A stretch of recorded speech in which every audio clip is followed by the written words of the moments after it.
Good evening. ഇന്ന് നമ്മൾ discuss ചെയ്യാൻ പോകുന്നത് MPC 005 സെക്കൻഡ് യൂണിറ്റാണ്. വളരെ പ്രധാനപ്പെട്ട ഒരു യൂണിറ്റാണ് നമ്മളിന്ന് ഡിസ്കസ് ചെയ്യാൻ പോകുന്നത്. കഴിഞ്ഞ ക്ലാസ്സിൽ MPC 005 ഫസ്റ്റ് യൂണിറ്റ് ഓൾറെഡി നമ്മൾ ഡിസ്കസ് ചെയ്തു. അതിൽ നമ്മൾ ബേസിക് ആയിട്ടുള്ള കാര്യങ്ങളാണ് പറഞ്ഞത്. റിസർച്ച് എന്ന് പറഞ്ഞാൽ എന്താണ്, ഏതെല്ലാം തരത്തിലുള്ള റിസർച്ചുകളുണ്ട്, റിസർച്ചിൻ്റെ സ്റ്റേജസ് ഏതൊക്കെയാണ്, റിസർച്ച് എത്തിക്സ് എന്ന് പറഞ്ഞാൽ എന്താണ്, അങ്ങനെ കുറേ ബേസിക് ആയിട്ടുള്ള കാര്യങ്ങൾ കഴിഞ്ഞ ക്ലാസ്സിൽ നമ്മൾ ഡിസ്കസ് ചെയ്തു. ഇന്ന് നമ്മൾ ഡിസ്കസ് ചെയ്യാൻ പോകുന്നത് റിലയബിലിറ്റി ആൻഡ് വാലിഡിറ്റി, ഈ രണ്ട് കൺസെപ്റ്റിനെ കുറിച്ചാണ്. ഓക്കെ, ഒരു റിസർച്ച് നമ്മൾ ചെയ്യുന്ന സമയത്ത് നമ്മൾ അതിൻ്റെ മെയിൻ ഭാഗമാണെന്ത്, ഡേറ്റ കളക്ഷൻ്റെ അടിസ്ഥാനത്തിലാണ് നമ്മൾ എന്ത് ചെയ്യുന്നത്, നമ്മൾ റിപ്പോർട്ട് എഴുതുന്നത്. ഓക്കെ, അപ്പോൾ റിപ്പോർട്ട് നമ്മൾ എഴുതുന്നത് ഡേറ്റ കളക്ഷൻ്റെ ഭാഗമാണ്. ഈ കളക്ട് ചെയ്ത വിവരങ്ങൾ ശരിയാണോ തെറ്റാണോ എന്ന് നമുക്ക് ഗവേഷകന് പൂർണ്ണമായും ഉറപ്പുവരുത്താൻ എല്ലാ സമയത്തും സാധിക്കില്ല. കാരണം നമ്മൾ ചോദിച്ച ചോദ്യങ്ങൾ തന്ന ആളുകളുടെ അവരുടെ കാഴ്ചപ്പാടനുസരിച്ചായിരിക്കും. ചിലപ്പോൾ നമ്മൾ ചോദിക്കുന്ന ചോദ്യങ്ങൾ അവരുടെ പേഴ്സ്പെക്റ്റീവിൽ അവർ പറയാണ്. അപ്പോൾ ആ സമയത്ത് അവർ മനസ്സിലാക്കിയ രീതി ചിലപ്പോൾ ശരിയായിക്കോണമെന്നില്ല. ഓക്കെ, ഇപ്പോൾ ഉദാഹരണമായിട്ട് ഇപ്പോൾ എൻ്റെ കോളേജിൽ നമ്മൾ ഫൈനൽ ഇയേഴ്സിന് എന്ത് ചെയ്യുന്നുണ്ട്, പ്രൊജക്റ്റ് വർക്ക് നടക്കുന്നുണ്ട്. അപ്പോൾ കോഴിക്കോട് മാവൂർ ഫാക്ടറിയുമായി ബന്ധപ്പെട്ട ഒരു പഠനമാണ് എൻ്റെ കീഴിലുള്ള കുട്ടികൾ ചെയ്യുന്നത്. അപ്പോൾ അവിടെ ഈ മാവൂർ ഫാക്ടറി പൂട്ടിയത് ഏകദേശം 2005 തോന്നുന്നു.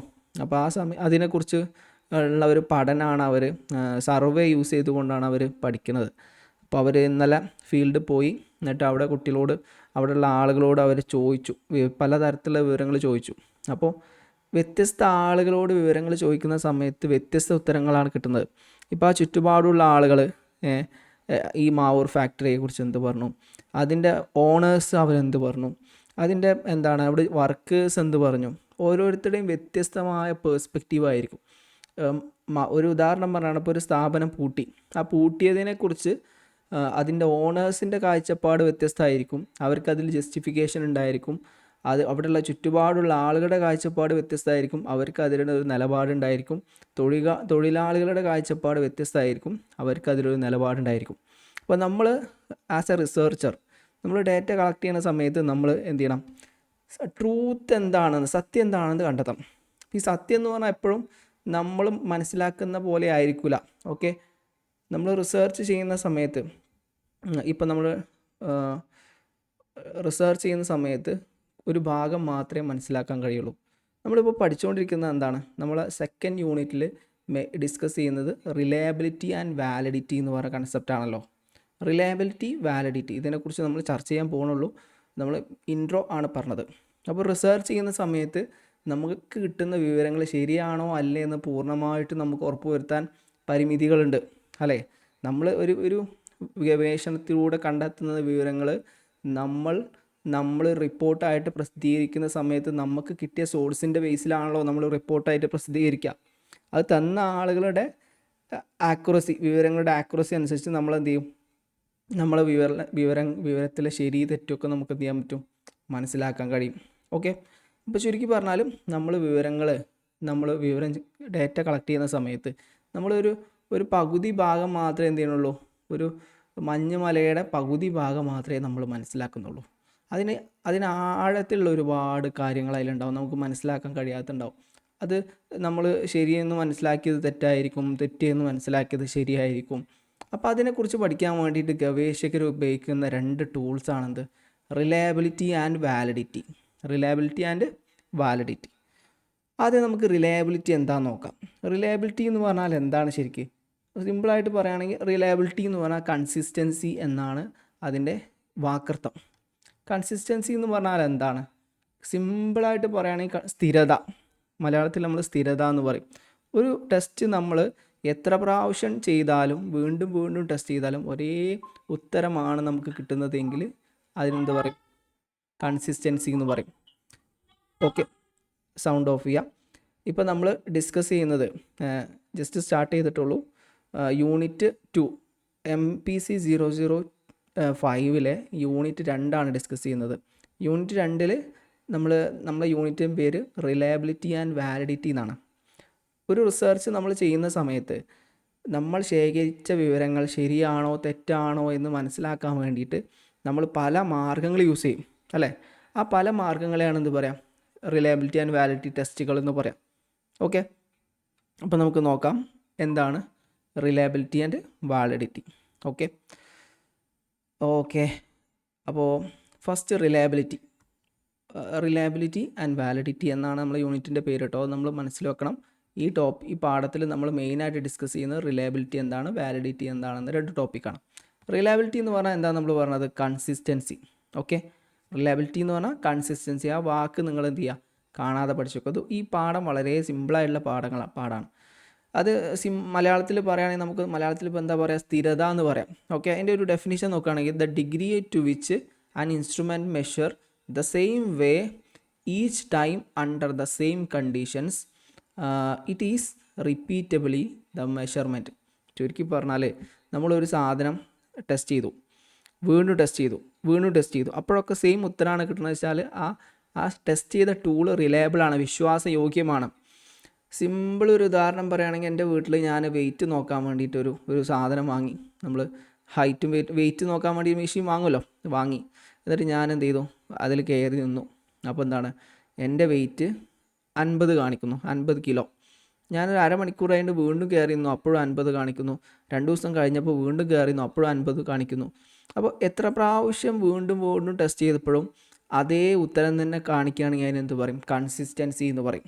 ഓക്കെ, പക്ഷെ അത് ശരിയാവണമെന്നില്ല കേട്ടോ. ഇപ്പോൾ 50 എൻ്റെ വെയിറ്റ് ശരിക്കും 70, പക്ഷേ അതിൽ കാണിക്കുന്നത് 50. പക്ഷേ റിപ്പീറ്റഡ്ലി അത് 50 തന്നെ കാണിക്കുന്നതുകൊണ്ട് നമുക്ക് കൺസിസ്റ്റൻ്റ് ആണ്, സ്ഥിരമാണെന്ന് പറയാൻ പറ്റും. ഓക്കെ, അപ്പോൾ കൺസിസ്റ്റൻസി ഇത് വളരെ പ്രധാനപ്പെട്ടൊരു ഭാഗമാണ്. കൺസിസ്റ്റൻസി എന്ന് പറഞ്ഞാൽ കൺസിസ്റ്റൻസി മെഷർ ചെയ്യാൻ വേണ്ടിയിട്ട് ഒരുപാട് ടൂളുകളുണ്ട്. ഇപ്പം നമ്മൾ നേരത്തെ പറഞ്ഞല്ലോ, ഒരു ഗവേഷണത്തിൽ വിവരങ്ങൾ ശേഖരിക്കുന്ന സമയത്ത് നമ്മൾ ശേഖരിച്ച വിവരങ്ങൾ ശരിയാണോ അല്ലേ എന്നൊന്നും നമുക്ക് ഉറപ്പ് പറയാൻ പറ്റില്ല. കാരണം എന്താ, നമ്മൾ എവിടെ നിന്നാണ് ഈ വിവരങ്ങളൊക്കെ എടുത്തത്, നമുക്കൊരാൾ പറഞ്ഞു തന്നാണ് അല്ലേ. പറഞ്ഞു തന്ന ആൾ കൃത്യമാണോ പറഞ്ഞു തന്നതെന്ന് നമുക്കറിയില്ല. അപ്പോൾ നമ്മൾ പറഞ്ഞു തന്നതിൻ്റെ അടിസ്ഥാനത്തിൽ നമ്മൾ എഴുതി വെച്ചാണല്ലോ. അപ്പോൾ അത് ശരിയാണോ അല്ലേ നമുക്ക് പൂർണ്ണമായും ഉറപ്പ് പറയാനൊന്നും പറ്റില്ല. പക്ഷേ നമ്മൾ ചില ടെസ്റ്റുകൾ ഉപയോഗിച്ചുകൊണ്ട് എന്ത് ചെയ്യാൻ പറ്റും, ഈ ശേഖരിക്കപ്പെട്ട വിവരങ്ങൾ ശരിയാണോ അല്ലേ എന്നൊക്കെ നമുക്ക് മെഷർ ചെയ്യാൻ പറ്റും. അതിന് വേണ്ടിയിട്ടാണ് നമ്മൾ റിലയബിലിറ്റി കൺസിസ്റ്റൻസി എന്ന് പറഞ്ഞ 2 സാധനങ്ങൾ നമ്മൾ റിലയബിലിറ്റി ആൻഡ് വാലിഡിറ്റി എന്ന 2 ടൂൾസ് നമ്മൾ യൂസ് ചെയ്യുന്നത്. ഇപ്പോൾ നമ്മൾ റിലയബിലിറ്റി എന്ന ടൂളിനെ കുറിച്ചാണ് പഠിക്കുന്നത്. എങ്ങനെയാണ് ഈ റിലയബിലിറ്റി ടെസ്റ്റ് ചെയ്യുക? ഇപ്പം നമ്മൾ പറഞ്ഞല്ലോ, കൺസിസ്റ്റൻസി, ഒരു സാധനം തന്നെ വീണ്ടും ടെസ്റ്റ് ചെയ്യുകയാണ്, അപ്പോൾ ഒരേ ഉത്തരമാണ് കിട്ടുന്നത്. അപ്പോൾ റിലയബിളാണ് നമുക്ക് പറയാമല്ലേ. അപ്പോൾ റിലയബിലിറ്റി എങ്ങനെ ടെസ്റ്റ് ചെയ്യാൻ നമുക്ക് നോക്കാം. അതിന് പറ്റിയൊരു ടെസ്റ്റാണിത്. ഇത് ഇമ്പോർട്ടൻ്റ് ആണ്, ചോദിക്കലുണ്ട്. Retest reliability. പ്രധാനമായിട്ടും 2 തരത്തിലുള്ള മെത്തേഡുകളുണ്ട് റിലയബിലിറ്റി ടെസ്റ്റ് ചെയ്യാൻ വേണ്ടിയിട്ട്. ഇവിടെ നമുക്ക് ഒരു കാര്യം, 2 തരത്തിൽ ഇവിടെ നമ്മൾ എന്താ പഠിക്കുന്നത്, റിലയബിലിറ്റി ആൻഡ് വാലിഡിറ്റി എന്ന് പറഞ്ഞ 2 ടേം അല്ല പഠിക്കുന്നത്. റിലയബിലിറ്റി ആൻഡ് വാലിഡിറ്റി ഇത് തന്നെ 2 തരത്തിലുണ്ട്. ഇൻറ്റേർണൽ ആൻഡ് എക്സ്റ്റേർണൽ ഉണ്ട്. എക്സ്റ്റേർണൽ വാലിഡിറ്റി ഉണ്ട്. ഇൻറ്റേർണൽ അവിടെ ഉണ്ടല്ലോ, ഇൻറ്റേർണലും എക്സ്റ്റേർണലും രണ്ടും ഉണ്ട് കേട്ടോ. അപ്പോൾ നമ്മൾ റിലയബിലിറ്റിയാണ് പഠിക്കുന്നത്. റിലയബിലിറ്റിയിൽ നമ്മൾ ആദ്യം പഠിക്കുന്നത് ഇൻറ്റേർണൽ റിലയബിലിറ്റി എങ്ങനെ മെഷർ ചെയ്യുന്നുള്ളതാണ്. ഓക്കെ, സിമ്പിളാണ്, ഡൗട്ടൊന്നും ആലോചിക്കേണ്ട ആവശ്യമൊന്നുമില്ല. അപ്പോൾ റിലയബിലിറ്റി നമ്മൾ ആദ്യം പഠിക്കുന്ന റിലയബിലിറ്റി 2 തരത്തിലുണ്ട്. എന്തൊക്കെയാണ്? ഒന്ന് എക്സ്റ്റേർണൽ റിലയബിലിറ്റി, രണ്ടാമത്തെ ഇൻറ്റേർണൽ റിലയബിലിറ്റി. ഓക്കെ, ഈ എക്സ്റ്റേർണൽ റിലയബിലിറ്റി 2 തരത്തിലുണ്ട്. ഏതൊക്കെയാണ്? ഒന്ന് റീടെസ്റ്റ് റിലയബിലിറ്റി, രണ്ടാമത്താണത് പാരലൽ ഫോം ഓഫ് റിലയബിലിറ്റി. അങ്ങനെ 2 തരത്തിലുള്ള റിലയബിലിറ്റികളാണ് നമുക്ക് പഠിക്കാനുള്ളത്. അപ്പോൾ നമ്മൾ പഠിച്ചുകൊണ്ടിരിക്കുന്നത് എന്താണ്? റിലയബിലിറ്റി എന്ന് പറഞ്ഞ ടേമാണ്. റിലയബിലിറ്റിയിൽ എക്സ്റ്റേർണൽ റിലയബിലിറ്റി ഉണ്ട്, ഇൻറ്റേർണൽ റിലയബിലിറ്റി ഉണ്ട്. എക്സ്റ്റേർണൽ റിലയബിലിറ്റിയിൽ നമ്മൾ പഠിക്കുന്നതാണ് റീടെസ്റ്റ് മെത്തേഡാണ്. പിന്നെ അടുത്തത് എന്താണ്? പാരലൽ ഫോം മെത്തേഡാണ്. റീടെസ്റ്റ് മെത്തേഡ് ഇത് അവിടെ കൊടുത്തിട്ടുണ്ട്. റീടെസ്റ്റ് മെത്തേഡ് എന്ന് പറഞ്ഞാൽ ഒരു ഗ്രൂപ്പിനെ തന്നെ എന്ത് ചെയ്യുക, പല സമയങ്ങളിൽ വീണ്ടും വീണ്ടും പഠിക്കണേനാണ് ഇത് പറയാം റീടെസ്റ്റ് മെത്തേഡ് എന്ന് പറയാം. ഉദാഹരണത്തിന് ഞാൻ എന്താണ് എന്തെങ്കിലും ഇപ്പോൾ ഒരു ഉദാഹരണം പറയുകയാണെങ്കിൽ ഇപ്പോൾ പണപ്പെരുപ്പത്തെക്കുറിച്ച് ജസ്റ്റ് എന്തെങ്കിലും പറഞ്ഞു എന്നുള്ള ഒരു ഉദാഹരണം, ഇൻഫ്ലേഷനെ കുറിച്ച് ഒരു പഠനം നടത്തുകയാണ്. അത് ഞാൻ എന്ത് ചെയ്തു, ഡേ 1 ഒരു പഠനം നടത്തി. പിന്നെ നമ്മൾ എന്ത് ചെയ്തു, കുറച്ച് ദിവസം കഴിഞ്ഞിട്ട്, ഒരു മാസം കഴിഞ്ഞിട്ട് എന്ത് ചെയ്തു, 30 ദിവസം കഴിഞ്ഞിട്ട് വീണ്ടും ഒരു പഠനം നടത്തി. പിന്നെ കുറച്ച് കഴിഞ്ഞിട്ട് എന്ത് ചെയ്തു, ഒരു 60 ദിവസം കഴിഞ്ഞിട്ട് വീണ്ടും ഒരു പഠനം നടത്തി. അപ്പോൾ നിലവിലെ പഠനം സെയിം ആളുകളിൽ തന്നെ ഡിഫറെൻറ്റ് പീരീഡ് ഓഫ് ടൈമിൽ ടെസ്റ്റ് ചെയ്യണതിനാണ് എന്ത് പറയുക, റീടെസ്റ്റ് റിലയബിലിറ്റി എന്ന് പറയാം. ഓക്കെ, എന്താണ് സെയിം ടെസ്റ്റ് വീണ്ടും മറ്റൊരു ടൈം പീരിയഡിൽ സെയിം ആളുകളെ പഠിക്കുന്നതിനാണ് എന്ത് പറയുക, റീടെസ്റ്റ് റിലയബിലിറ്റി എന്ന് പറയാം. അപ്പോൾ നമ്മൾ പഠിച്ചുകൊണ്ടിരിക്കുന്നത് എന്താണ്, റിലയബിലിറ്റി 2 തരത്തിലുണ്ട്. ഒന്ന് എക്സ്റ്റേണൽ റിലയബിലിറ്റി എന്ന് പറയും, രണ്ടാമത് ഇൻറ്റേർണൽ റിലയബിലിറ്റി എന്ന് പറയും. എക്സ്റ്റേണൽ റിലയബിലിറ്റിനെ നമ്മൾ രണ്ട് തരത്തിലുള്ള എക്സ്റ്റേണൽ റിലയബിലിറ്റി ഉണ്ട്. ഒന്നാണത് റീടെസ്റ്റ് റിലയബിലിറ്റി, രണ്ടാമത്താണത് പാരലൽ ഫോം ഓഫ് റിലയബിലിറ്റി. അങ്ങനെ രണ്ടെണ്ണം ഉള്ളത്. റീടെസ്റ്റ് റിലയബിലിറ്റി എന്ന് പറഞ്ഞാൽ എന്താണ്, ഒരു ടെസ്റ്റ് നമ്മളൊരു സമയത്ത് ചെയ്തു, പിന്നെ ഒരു 3-4 ദിവസം കഴിഞ്ഞിട്ട് അല്ലെങ്കിൽ ഒരു മാസം കഴിഞ്ഞിട്ട് വീണ്ടും ചെയ്തു, അത് ടെസ്റ്റ് ചെയ്തു. അപ്പോഴും പിന്നെ നമ്മളൊരു 30 ദിവസം കഴിഞ്ഞിട്ട് വീണ്ടും ടെസ്റ്റ് ചെയ്തു, അല്ലെങ്കിൽ 60 ദിവസം കഴിഞ്ഞ് വീണ്ടും ടെസ്റ്റ് ചെയ്തു. അപ്പോൾ സെയിം സാമ്പിൾ തന്നെ ഇക്കാരം, സെയിം ടെസ്റ്റ് തന്നെ ആയിരിക്കും, പക്ഷേ ഡിഫറെൻറ്റ് ടൈമിലായിരിക്കും. അപ്പോൾ സെയിം ഉത്തരം തന്നെയാണ് നമുക്ക് കിട്ടണമെങ്കിൽ അതെന്താണ്, റിലയബിളാണ്. ഓക്കെ, അപ്പോൾ ഫസ്റ്റ് മനസ്സിലായി റീടെസ്റ്റ് റിലയബിലിറ്റി എങ്ങനെയെന്ന് മനസ്സിലായി. രണ്ടാമത്തത് ഇതിൻ്റെ ഒരു ലിമിറ്റേഷൻ നമുക്ക് നോക്കാം. ഇതിന് പല ലിമിറ്റേഷനുണ്ട്. ഒന്ന് മെമ്മറി എഫക്റ്റീവ് അല്ലേ. ഇപ്പോൾ ചില കുറഞ്ഞ സമയം കൊണ്ട് പഠിക്കുകയാണെങ്കിൽ, ഇപ്പോൾ ഞാൻ നിങ്ങളുടെ അടുത്ത് ഡേറ്റ കളക്ട് ചെയ്യാണ്. ഇപ്പോൾ എൻ്റെ ക്ലാസ്സിനെ കുറിച്ചുള്ള ഒരു അവലോകനം ഞാൻ നിങ്ങൾ ക്വസ്റ്റിനെയർ രൂപത്തിലാണ് എടുക്കുന്നത്. ഞാനിപ്പോൾ എന്ത് ചെയ്തു, ഇന്ന് നിങ്ങളുടെ അടുത്ത് ടെസ്റ്റ് ചെയ്തു, പിന്നെ ഒരാഴ്ച കഴിഞ്ഞ് വീണ്ടും ടെസ്റ്റ് ചെയ്തു, ഒരാഴ്ച കഴിഞ്ഞ് വീണ്ടും ടെസ്റ്റ് ചെയ്തു. അപ്പോൾ ഞാൻ കഴിഞ്ഞ പ്രാവശ്യം ചോദിച്ച ചോദ്യങ്ങൾ നിങ്ങളുടെ മെമ്മറിയിൽ ഉണ്ടാവും. അപ്പോൾ നമ്മൾ എന്ത് ചെയ്യും, ടൈം പീരീഡ് കുറവായതുകൊണ്ട് തന്നെ നമ്മളോട് ചോദിച്ച ചോദ്യങ്ങളും നമ്മൾ നൽകിയ ഉത്തരങ്ങളും മറ്റുള്ള ആളുകൾ നൽകിയ ഉത്തരങ്ങളൊക്കെ നമ്മളെ മെമ്മറിയിൽ ഉണ്ടാവും. അതെന്തിന് കാരണമാവും, ഇതിൽ എറർ സംഭവിക്കാനുള്ള കാരണമാവും. രണ്ടാമത്തെ പ്രാക്ടീസ് എഫക്റ്റ്. ഒരു കാര്യം നമ്മളൊരു പ്രാവശ്യം ചെയ്തു, വീണ്ടും ചെയ്യുന്ന സമയത്ത് വീണ്ടും ബെറ്ററായിട്ട് നമ്മളത് ചെയ്യാൻ ശ്രമിക്കും. അപ്പോൾ നമുക്ക് നമ്മളെ പ്രെഡിക്ഷൻ ഉണ്ടായിരിക്കും. ഇപ്പോൾ ഞാൻ സാറിന് അന്ന് 10ൽ 8 മാർക്കാണ് കൊടുത്തത്, അത് വേണ്ട, ഒരു 7 മാർക്ക് കൊടുത്താൽ മതിയായിരുന്നു. അങ്ങനെയൊക്കെ നമ്മളെന്ത് ചെയ്യും, നമ്മൾ കുറച്ചും കൂടെ എന്ത് ചെയ്യും, അതിനെക്കുറിച്ച് ചിന്തിക്കുകയും അതിനെക്കുറിച്ചൊരു പേഴ്സ്പെക്റ്റീവ് നമ്മൾ ഉണ്ടാക്കിയെടുക്കുകയൊക്കെ ചെയ്യും. മൂന്നാമത്തത് എന്താണ്, അറ്റേർഷൻ അല്ലെങ്കിൽ ആബ്സെൻസ്. ഇപ്പോൾ ചില ആൾക്കാർ മുമ്പ് ടെസ്റ്റ് ചെയ്ത ആൾക്കാരെ പിന്നെ ചിലപ്പോൾ എന്ത് ചെയ്യാൻ പറ്റില്ല, നമുക്ക് കിട്ടിക്കോണമെന്നില്ല. ചിലപ്പോൾ ആരും മരിച്ചു പോയിണ്ടാവും, അല്ലെങ്കിൽ വേറെ എവിടെയും പോയിണ്ടാവും, അങ്ങനെയൊക്കെ കാരണങ്ങളുണ്ടാവും. ഈ രണ്ടാമത്തെ പാരലൽ ഫോംസ് ഓഫ് റിലയബിലിറ്റി. ഇത് രണ്ടാമത്തെ ഇതാണെന്ത്, പാരലൽ ഫോം ഓഫ് റിലയബിലിറ്റി എന്ന് പറഞ്ഞാൽ. പാരലൽ ഫോം ഓഫ് റിലയബിലിറ്റി നമുക്ക് നോക്കാം. പാരലൽ ഫോം ഓഫ് റിലയബിലിറ്റി എന്ന് പറഞ്ഞാൽ ഉദ്ദേശിക്കുന്നത് എന്താ വെച്ചാൽ, same test different version of same test. ഇപ്പോൾ നമ്മളെന്താണ് ഇവിടെ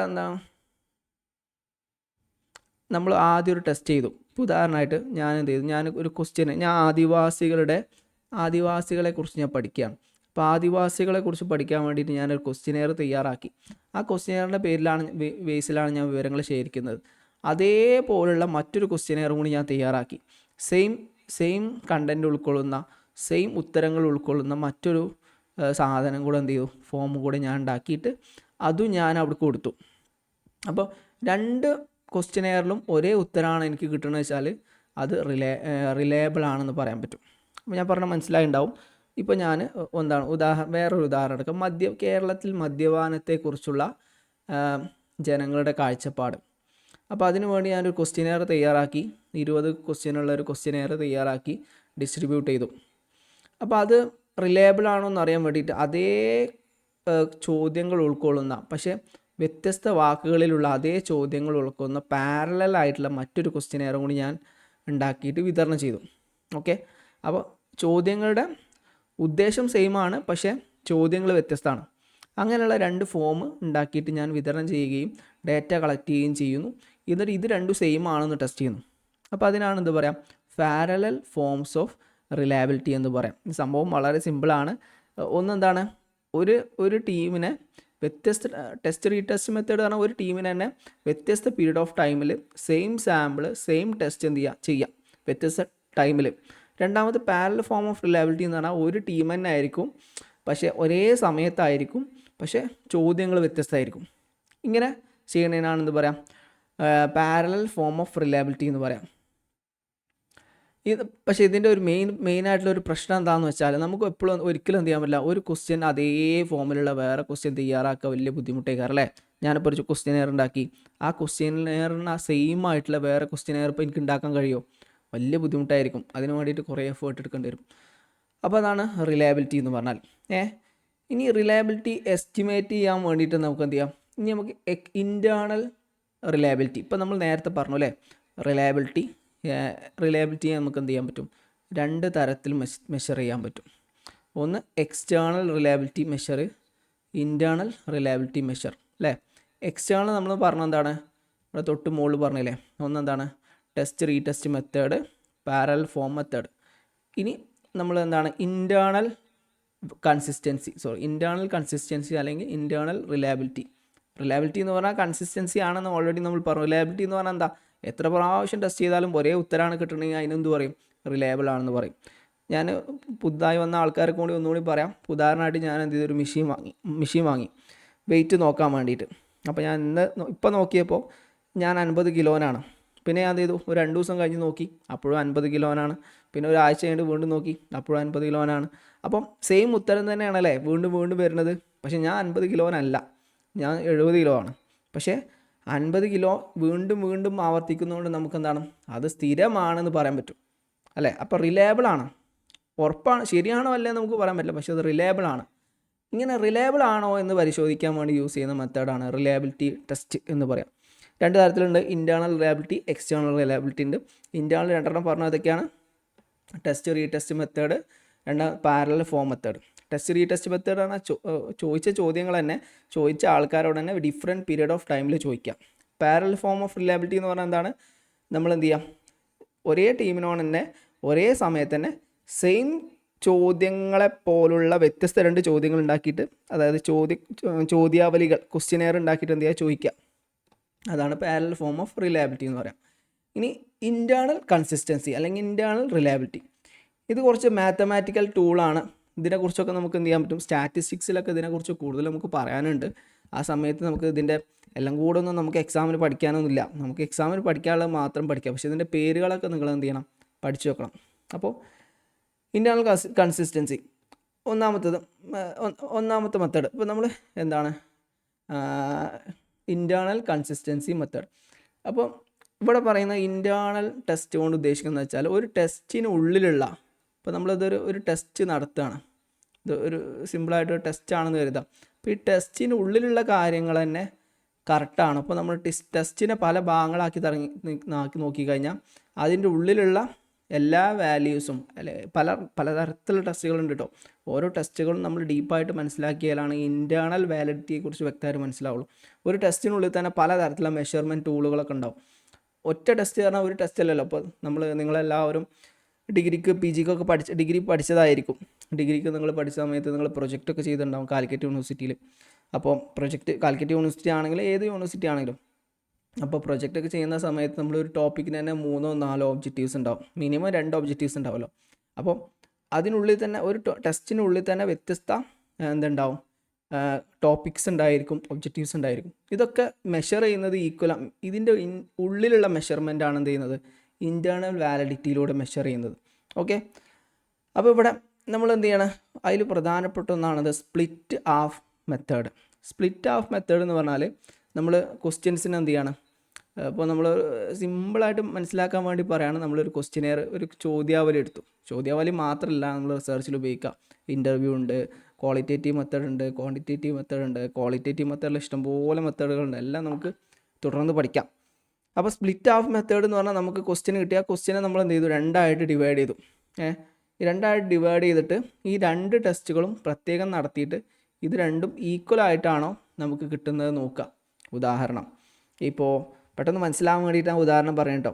കുറച്ചും കൂടെ ഇത് അപ്ലൈ ചെയ്യുന്ന സമയത്ത് കുറച്ചും കൂടി കോംപ്ലിക്കേറ്റഡ് ആയിരിക്കും. പെട്ടെന്ന് മനസ്സിലാവാൻ വേണ്ടിയിട്ട് ലളിതമായ ഉദാഹരണങ്ങൾ പറയുന്നു എന്നേ ഉള്ളൂ. ഇപ്പോൾ ഞാൻ മദ്യപാനികളെക്കുറിച്ചുള്ള ചോദ്യമാണ്. ഓക്കെ, അപ്പോൾ എന്താണ്, ഒരു 20 ചോദ്യങ്ങൾ ഉണ്ടാക്കി. 20 ചോദ്യങ്ങളിൽ ഉത്തരങ്ങൾ ഞാൻ കളക്ട് ചെയ്തു. എന്നിട്ട് ഇതിനെ നമ്മൾ എന്ത് ചെയ്യാണ്, ഇതിനെക്കുറിച്ച് ശരിക്കും മെഷർ ചെയ്യാൻ വേണ്ടിയിട്ട് ഞാൻ എന്ത് ചെയ്തു, ഈ ചോദ്യങ്ങളെ രണ്ടായിട്ട് ഡിവൈഡ് ചെയ്തു. ഇത് ഇങ്ങനെ ഡിവൈഡ് ചെയ്യുന്നത് പല ഫോർമുലാസിൻ്റെ ബേസിലേക്കാണ് കേട്ടോ. ഞാൻ ഈ ക്വസ്റ്റ്യനെയർ 20 ചോദ്യങ്ങൾ കറക്റ്റ് രണ്ടായിട്ട് മുറിക്കുകയല്ല. അത് ഇപ്പോൾ പലതരത്തിലുള്ള സ്റ്റാറ്റിസ്റ്റിക്കൽ ടൂളുകളൊക്കെ ഉണ്ട്. സ്പിയർമാൻ ബോൺ ഫോർമുല എന്നൊക്കെ പറഞ്ഞിട്ട് കുറേ മോഡലൊക്കെ ഉണ്ട്. അതിൻ്റെ ബേസിൽ ഈ ക്വസ്റ്റ്യനെയറിന് എന്ത് ചെയ്തു, ഇപ്പോൾ 20 ചോദ്യങ്ങൾ എന്നുള്ള ക്വസ്റ്റ്യനെയറിന് ഞാൻ എന്ത് ചെയ്തു, പകുതിയാക്കി 10 എണ്ണമാക്കി. എന്നിട്ട് 2 എണ്ണം പ്രത്യേകം ടെസ്റ്റ് ചെയ്തു. അപ്പോൾ സെയിം വാല്യൂ രണ്ടിനും ഈക്വൽ മാർക്ക് കിട്ടുകയാണെങ്കിൽ എന്താണ്, അത് റിലയബിൾ ആണെന്ന് പറയാൻ പറ്റും. അതിനാണെന്ന് പറയാം സ്പ്ലിറ്റ് ഹാഫ് റിലയബിലിറ്റി എന്ന് പറയാം. പക്ഷേ ഇതിൻ്റെ ഒരു പ്രധാനപ്പെട്ട പ്രശ്നം എന്താ വെച്ചാൽ, നമ്മൾ ക്വസ്റ്റ്യനെയർ രണ്ടായിട്ട് ഇതെല്ലാം എല്ലായിടത്തും അപ്ലൈ ചെയ്യാൻ പറ്റില്ല. ഓരോ ടെസ്റ്റ് ആയിരിക്കും. ചിലപ്പോൾ നമ്മൾ ക്വാണ്ടിറ്റേറ്റീവ് റിസർച്ച് മെത്തേഡാണ് യൂസ് ചെയ്യുക. അപ്പോൾ ന്യൂമറിക്കൽ ഡാറ്റ നമുക്ക് വേണ്ടി വരാം. ചിലപ്പോൾ ക്വാളിറ്റേറ്റീവ് റിസർച്ച് മെത്തേഡാണ് യൂസ് ചെയ്യുക. അപ്പോൾ നമ്മൾ അഭിപ്രായങ്ങൾ, പെർസെപ്ഷൻ ഇങ്ങനെയുള്ള സാധനങ്ങളാണ് യൂസ് ചെയ്യുക. അപ്പോൾ നമ്മൾ എന്ത് ചെയ്യും, അവിടെ സ്കെയിലിംഗ് മെത്തേഡൊക്കെ യൂസ് ചെയ്തിട്ടാണ് ക്വാണ്ടിറ്റേറ്റീവിൽ മാറ്റേണ്ടി വരും. അങ്ങനെ കുറേ എല്ലാം വ്യത്യസ്തമായിരിക്കും. അപ്പോൾ ഓവർ കൺഫ്യൂഷൻ ആക്കാതെ സംഭവം സിമ്പിളായിട്ട് മനസ്സിലാക്കാൻ വേണ്ടിയിട്ടാണ് ഞാൻ ക്വസ്റ്റ്യനെയർ എടുത്ത് പ്രയോഗിച്ചത്. അപ്പോൾ ക്വസ്റ്റ്യനെയർ ഇത്രേ ഉള്ളൂ, രണ്ടായിട്ട് ഡിവൈഡ് ചെയ്യുക. എന്നിട്ട് ക്വസ്റ്റ്യനെയറിനെ രണ്ടായിട്ട് ഡിവൈഡ് ചെയ്ത് 2 സെപ്പറേറ്റ് മെഷർ ചെയ്യാം. ഓക്കെ, അടുത്തതൊക്കെ സ്റ്റാറ്റിസ്റ്റിക്കൽ ടൂളാണ് പക്ഷേ ഇതിൻ്റെ ഒരു ഈ സ്പ്ലിറ്റ് ഹാഫ് മെഷറിൻ്റെ പ്രധാനപ്പെട്ട പ്രത്യേകത എന്താ വെച്ചാൽ, നമ്മൾ പകുതിയാക്കണോണ്ട് അതിൻ്റെ കൃത്യത കുറയുന്നുള്ളതാണ്. 20 ചോദ്യങ്ങൾ പകുതി 10 ചുരുക്കുമ്പോൾ അതിൻ്റെ ക്വാളിറ്റി കുറയും. ഓക്കെ, പിന്നെ അടുത്തത് നമുക്ക് പറയാനുള്ളത് രണ്ടാമത്തത് എവിടെയാണ്, കുഡർ റിച്ചേഴ്സൺ ടെസ്റ്റ്, റിച്ചേഴ്സൺ എസ്റ്റിമേറ്റ്. ഓക്കെ, ഇവിടെ നമ്മൾ പറയുന്നത് എന്താ വെച്ചാൽ, ഇപ്പോൾ നമ്മൾ ട്രൂ ഓർ ഫാൾസ്, ഇപ്പോൾ ഉദാഹരണമായിട്ട് ഇപ്പോൾ നമ്മൾ ഒരു ടെസ്റ്റ് ചെയ്യാണ്. ഇപ്പോൾ ചില ഫോർമുല, ഇപ്പോൾ നമ്മൾ ചില ക്വസ്റ്റ്യന് ചില ഡേറ്റയിൽ നമ്മൾ 2 ഉത്തരങ്ങളാണ് ഉണ്ടാവുക. ഒന്നെങ്കിൽ ശരിയായിരിക്കും അല്ലെങ്കിൽ തെറ്റായിരിക്കും. ഇപ്പോൾ ക്വസ്റ്റ്യനെയർ തന്നെ എടുക്കാം, നിങ്ങൾ മദ്യപിക്കാറുണ്ടോ? സിമ്പിൾ ചോദ്യമാണ്. ഡീപ്പായിട്ടുള്ള ക്വസ്റ്റ്യൻ അല്ല. സിമ്പിളായിട്ട് ചോദിക്കുകയാണെങ്കിൽ ഒരു ചോദ്യം, നിങ്ങൾ മദ്യപിക്കാറുണ്ടോ? ഉണ്ട്, ഇല്ല. അപ്പോൾ ചില ക്വസ്റ്റ്യൻ ഉണ്ടാവും, ബൈനറി ഐറ്റംസ് യൂസ് ചെയ്യുന്ന ക്വസ്റ്റ്യൻസ് ഉണ്ടാവും. Yes, no, right, wrong. ഇങ്ങനെയുള്ള ക്വസ്റ്റ്യൻസിൻ്റെ റിലയബിലിറ്റി ടെസ്റ്റ് ചെയ്യാൻ വേണ്ടി യൂസ് ചെയ്യുന്ന റിലയബിലിറ്റിയാണ്, ഇൻറ്റേർണൽ റിലയബിലിറ്റി മെഷർ ചെയ്യാൻ വേണ്ടി യൂസ് ചെയ്യുന്ന മെത്തേഡാണ് ഇത് കുഡർ റിച്ചേഴ്സൺ ടെസ്റ്റ് എന്ന് പറയാം. KR20 എന്നും ഇതിന് പറയാറുണ്ട്. ഓക്കെ, ഇത് ഇനി അടുത്താണെന്ത്, ക്രോൺബാക്ക് ആൽഫ. ഇത് മറ്റൊരു സ്റ്റാൻഡേർഡാണ്. സാധാരണ സൈക്കോളജിസ്റ്റൊക്കെ യൂസ് ചെയ്യുന്ന, പ്രത്യേക സ്റ്റാറ്റിസ്റ്റിക്കൽ ടൂളാണ് അതൊക്കെ യൂസ് ചെയ്യുന്ന മറ്റൊരു മെഷറാണെന്ത്, ഇത് ക്രോൺബാക്ക് ആൽഫ എന്ന് പറയുന്ന ഒരു ടെസ്റ്റ്. ഇത് നമ്മൾ ഇപ്പോൾ ചില ചോദ്യങ്ങൾ yes or no type question ആവില്ല അല്ലേ. ഇപ്പോൾ നമ്മൾ ഒരു ചോദ്യം നിങ്ങളോട് ചോദിച്ചു, ഇപ്പോൾ എന്താണ് ചോദിക്കുക, കേരളത്തിൽ അല്ലെങ്കിൽ മദ്യം വിൽക്കാൻ പാടുണ്ടോ? ഒരു ഉദാഹരണമായിട്ട് ചോദിക്കാം കേട്ടോ, മദ്യം വിൽക്കാൻ പാടുണ്ടോ? അല്ലെങ്കിൽ നിങ്ങൾക്ക് ഇങ്ങനെ ചോദിക്കാം, മദ്യം വിൽക്കുന്നതിനെക്കുറിച്ച് നിങ്ങളുടെ അഭിപ്രായം എന്താണ്? അല്ലെങ്കിൽ അങ്ങനെ എന്തെങ്കിലും ചോദ്യം. അപ്പോൾ നമ്മൾ ഒരു 3-4 അഭിപ്രായങ്ങളുണ്ടാവും. Strongly agree, neutral, disagree, strongly disagree. അപ്പോൾ അങ്ങനെ 5 ക്വസ്റ്റ്യനൊക്കെ ഉണ്ടാവും അല്ലേ. അപ്പോൾ ഇതിനെക്കുറിച്ച് നമ്മൾ സ്കെയിലിംഗ് മെത്തേഡൊക്കെ യൂസ് ചെയ്ത സമയത്ത് പഠിക്കും. അപ്പോൾ സ്ട്രോങ്ലി +2 10 പഠിച്ചതാണ്. Strongly agree, neutral, disagree, strongly disagree. ഇപ്പോൾ ലിക്കർ സ്കെയിലിനെ കുറിച്ച് നിങ്ങൾ കേട്ടില്ലെങ്കിൽ നീ കേൾക്കും. ഇതൊക്കെ യൂസ് ചെയ്യുന്ന സമയത്ത് യൂസ് ചെയ്യുന്ന ഒരു മെത്തേഡാണെന്ത്, ഒരു ടൂളാണെന്ത്, സ്റ്റാറ്റിസ്റ്റിക്കൽ ടൂളാണെന്ത്, ക്രോൺബാക്ക് ആൽഫ എന്ന് പറഞ്ഞ ടെസ്റ്റ്. അപ്പോൾ ഇപ്പോൾ നമ്മൾ എന്തൊക്കെയാണ് പഠിച്ചത്? 3 കാര്യങ്ങൾ പഠിച്ചു അല്ലേ. 2 തരത്തിലുള്ള വാലിഡിറ്റികൾ പഠിച്ചു. ഏതൊക്കെയാണ്? ആദ്യം നമ്മൾ പഠിച്ചത് നമ്മൾ റിലയബിലിറ്റി എന്താണെന്ന് പഠിച്ചു അല്ലേ. റിലയബിലിറ്റി എന്ന് പറഞ്ഞാൽ നമ്മൾ എത്ര പ്രാവശ്യം ടെസ്റ്റ് ചെയ്താലും സെയിം ടൂൾ തന്നെയാണ് നമുക്ക് കിട്ടണമെന്ന് വെച്ചാൽ റിലയബിൾ ആണെന്ന് പറയാൻ പറ്റും. അത് 2 തരത്തിലുണ്ട്. ഇൻറ്റേർണൽ റിലയബിലിറ്റി ഉണ്ട്, എക്സ്റ്റേണൽ റിലയബിലിറ്റി ഉണ്ട്. ഇൻറ്റേർണൽ റിലയബിലിറ്റി നമുക്ക് 2ആയിട്ട് പഠിക്കാം. ഏതൊക്കെയായിരുന്നു? ഒന്ന് ടെസ്റ്റ് റീടെസ്റ്റ് റിലയബിലിറ്റി, രണ്ടാമതാണ് parallel forms of reliability. Test retest reliability, parallel forms of reliability, അങ്ങനെ 2 പഠിച്ചു. ഇനി ഇത് എക്സ്റ്റേണൽ റിലയബിലിറ്റി കേട്ടോ. ഇൻറ്റേർണൽ റിലയബിലിറ്റിനെ നമ്മൾ 3 പഠിച്ചു. ഏതൊക്കെയാണ്? ഒന്ന് split half reliability, Kuder Richardson reliability, പിന്നെ അതാണ് ക്രോൺബാക്ക് ആൽഫ എന്ന് പറയുന്ന ടോപ്പിക്ക്. ഇത് ഓരോ സാഹചര്യത്തിൽ വ്യത്യസ്തമായ ടൂളുകൾ, ഇതെല്ലാം എല്ലായിടത്തും അപ്ലൈ ചെയ്യാൻ പറ്റില്ല. ഓരോന്നും ഓരോ സ്ഥലത്തല്ലേ അപ്ലൈ ചെയ്യാൻ പറ്റുള്ളൂ. ഇപ്പോൾ നമ്മൾ ഭക്ഷണം കഴിക്കുകയാണ്, ഒരു ഹോട്ടലിൽ കയറി ഭക്ഷണം കഴിക്കുകയാണ്. അപ്പോൾ നമുക്ക് വെള്ളം കൊണ്ടുപോകുക ഗ്ലാസ്സിലായിരിക്കും അല്ലേ. ഭക്ഷണം തരാം, ചോറും ഒക്കെ തരാൻ എന്ത് ചെയ്യുക, പാത്രത്തിലായിരിക്കും അല്ലേ. അങ്ങനെ ഓരോന്നും ഓരോ പാത്രത്തിലല്ലേ, ഓരോന്നും വിളമ്പാൻ ഓരോ പാത്രങ്ങളുണ്ട്.